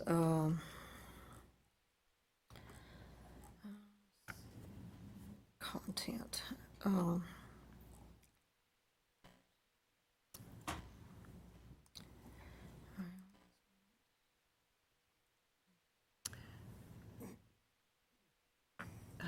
do we want to review that outline since that's what our agenda is? I mean, or no? I mean, I don't know what the outline is, so I don't know. It's, well, If it's a standard outline, is it a standard outline regardless of what the reports are? no, correct? it's a coordinating board template That's what I'm has saying. very standard- specific It's areas. a standard outline for the Are coordinating we board. supposed I to, can go up to my office and get it, download it, and come back. but do we you want me need to to? go over what Well- we should be putting in that? Is that what this time is? Let's take a 10-minute break. Okay. It's 1:44. Why don't we do Let's that? come back about 2 and let Donna go get it, yeah. You didn't get it. Yeah, because it says to review Got it, yeah. it. So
another template pulled up. And this is just a suggestion. We don't have to follow this. See, this is old. This has all been updated.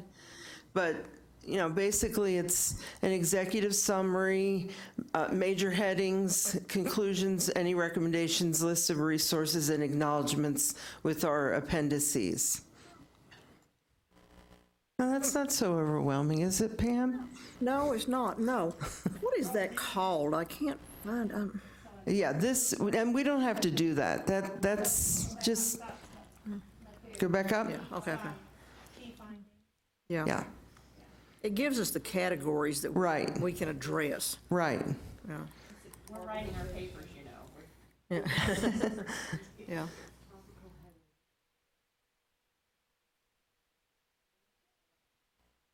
Yeah, it's, Summarized in 1, 2, 3, or 1 to 3 sentences. So they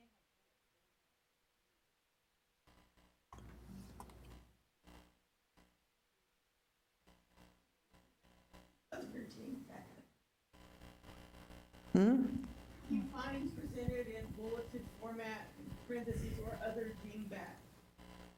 That's the little things that are the bullet things. Like if it's a, Marks or yeah, boxes. yeah, that's dingbats. yeah.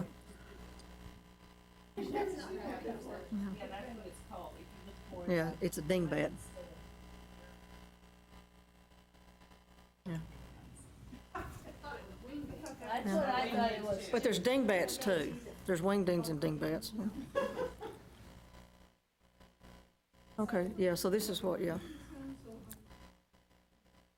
But this is really the meat of it here. Yeah.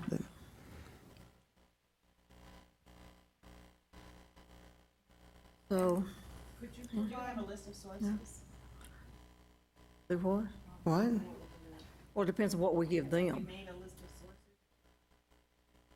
Writing any kind of sources? That would be Well, one what of them we would be supply like the them. deans and directors minutes, Yeah, the right? Oh, another would be the survey that we used, Yeah, the course descriptions. course descriptions, our data.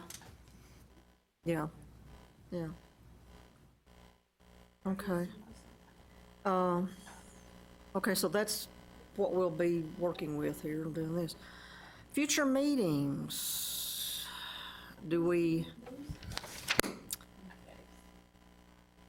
need to look at that and see?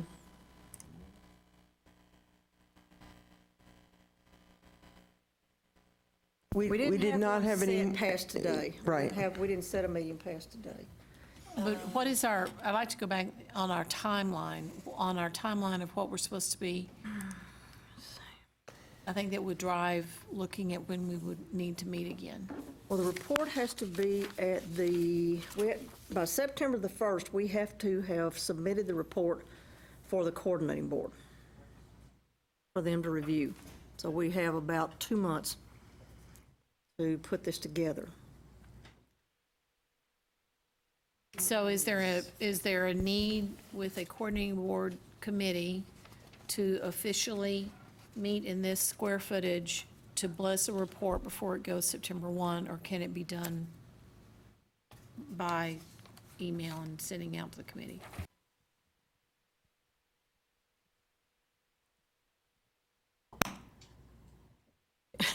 I think that we will probably need at least one face-to-face meeting because it thinking seems the that end the of July, language is 1st of so August. important and that it brings think up so, other Yeah.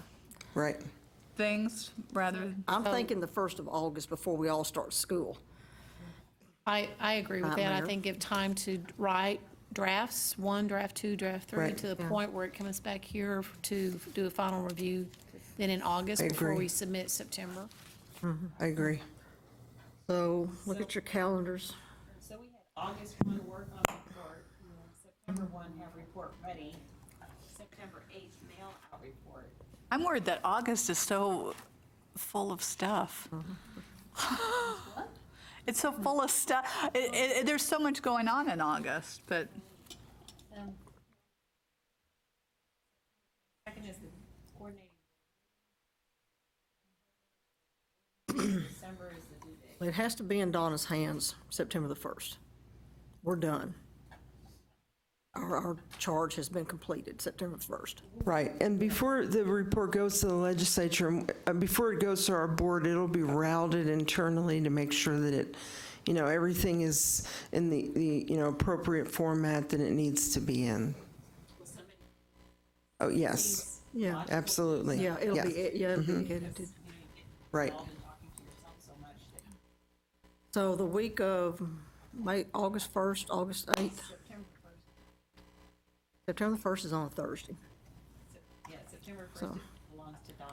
Yes, so, To our major that aren't sitting in this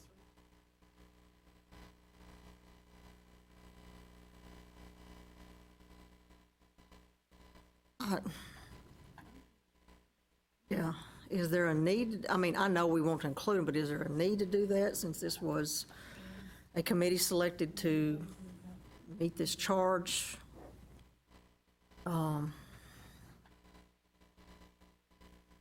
What is the, yeah. Well, and that's what it'll end up be is permissions, oh, we don't do this and we don't do this, and I don't like the way that is because we don't do this. I can see that kind of going down that road, yeah. This is what we're.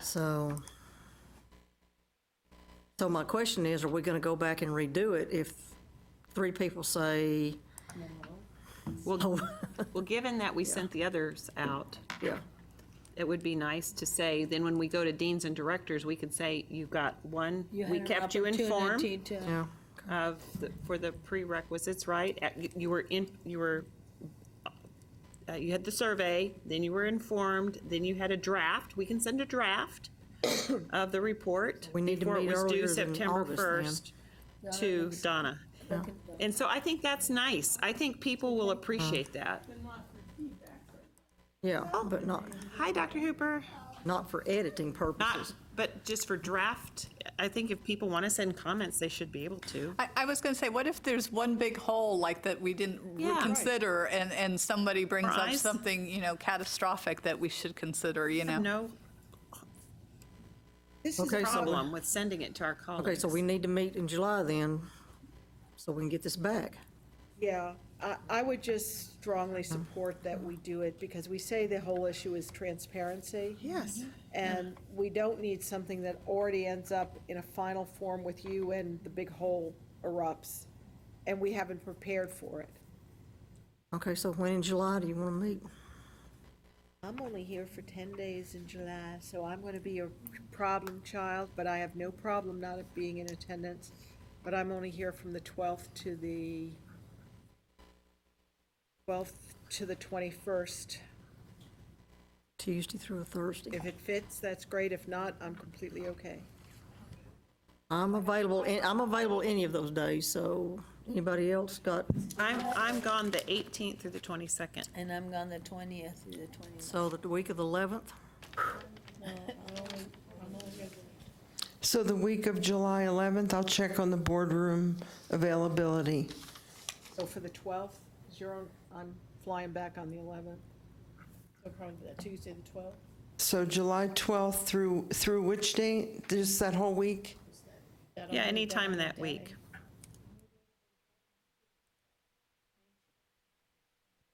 Checking. 14th. I'm available early in the week, but not later. So the 12th sounds the best.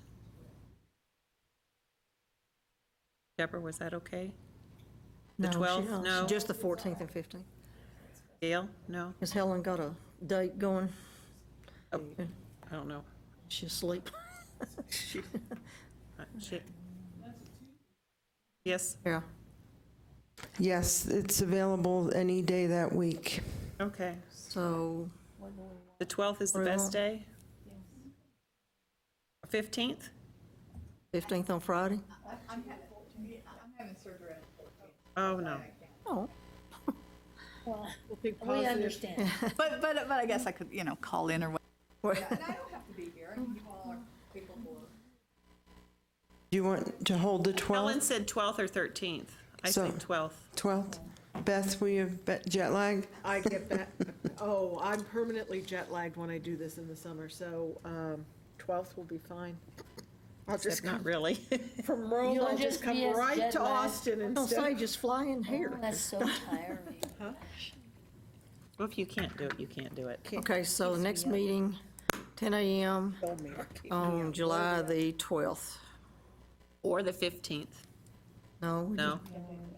Okay, not the 15th, okay. Oh, yeah, that's right. Again, like Cynthia, I don't have to be.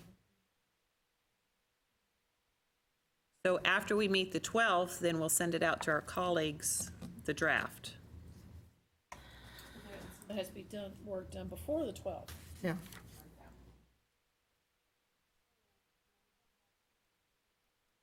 Oh, yeah. Before the 12th? She's asking? Yeah, well, we've got to have something together before then, yeah. That's not what she said. Yeah. Feedback. Yeah. Feedback Oh, will feedback come from out. them, no. Feedback from us, yes. Yes, yes, feedback from us, yes. From them, not yet. No. Yeah. But would we Yeah. have a chance to see it before the 12th? Because Deborah Yeah. can't be here, so Yeah. I think that Yeah, yeah. So, do we need a time for the subgroup to meet? We can do that. What, That's the group writing the report, right? can we, and we can't meet otherwise except here, right, to do this? Is that, I think you can have phone conferences. can we Yeah. do Zoom or anything like that where we can share the document and stuff? Yeah, I think she said, Can we Zoom? I mean, if we can Zoom and we can, get and y'all I can don't, put the. we don't, I don't know that but we I have can- Zoom. But I can with No, so, as a group, Yeah. can we, Can we- the writing the group? writing component. Can we Can Zoom with each Zoom other? Or meet so we WebEx or can whatever see to the start the document all at the same dialogue, time? to start drafting the Right, report. yes. We can do that. Okay, that's not a We problem. just can't have a whole group. A whole group meeting. Right. Okay, no, okay, that's not a problem, because then we can get one document up and. y'all want to plan a date for the Have one subgroup to document. meet Okay, online? I've lost my list. Who all is on that? I have about 6 lists going here. It's, It's in the minutes somewhere. G, me, and Beth, and Pam, and Cynthia.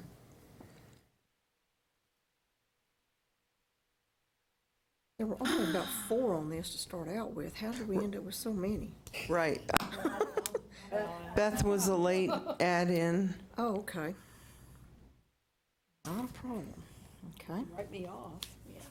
Not a problem, not a problem. So do y'all know when you want to meet? When Do you is want to the put it in the wedding? minutes? June the what? 25th. June 25th, okay. So, I'm actually going to go an entire week without opening my computer. well, you need to. Could I recommend, We'll see whether or not I will. that Pam send out a doodle, Yeah, let me send out, Okay. y'all send out a dates, thing. and We'll see get a when we can thing get going here and together, and see. we can do a There you go. phone meeting. Yeah. And if you don't have a microphone and stuff on your phone, on your computer, you can actually call in and still see your computer screen. No, she No, we're said, talking about the way, her daughter's getting married and she's not gonna be available. So that was, we're working in several, I'm not working on reports. yeah. so Pam Martin will send a doodle request out to the subgroup so they can determine a time to meet before July 12th. Yeah, okay. All right, so, You guys could dismiss us and meet right now. Just a thought. Ah, Good idea. excellent idea. okay, is there anything else? And everybody's here. As far Well, as, G's not here, but yeah, G's not here. so- But still, they could still meet by phone again and review it. Okay, anything else we need to discuss or look at before we adjourn? So, I just have a quick question. On the nutrition, we were listing only the 2 courses, the biology. build a and- study. Okay. That could be a problem. Okay. Could be a problem. Well, because we require HUSC 1343, a human nutrition course, but, I mean, we accept the other nutritions. But anyway, I'll look at that. Thank you. That may be one with course equivalent that ends up being with it. Yeah, our course equivalent. Because ours is an allied health class, so it's, yeah. Good. That would be better. Okay, anything else? Okay, the meeting adjourned at 2:11. Thank you very much for your attendance. I'm gonna get a 3 o'clock flight. Life is good.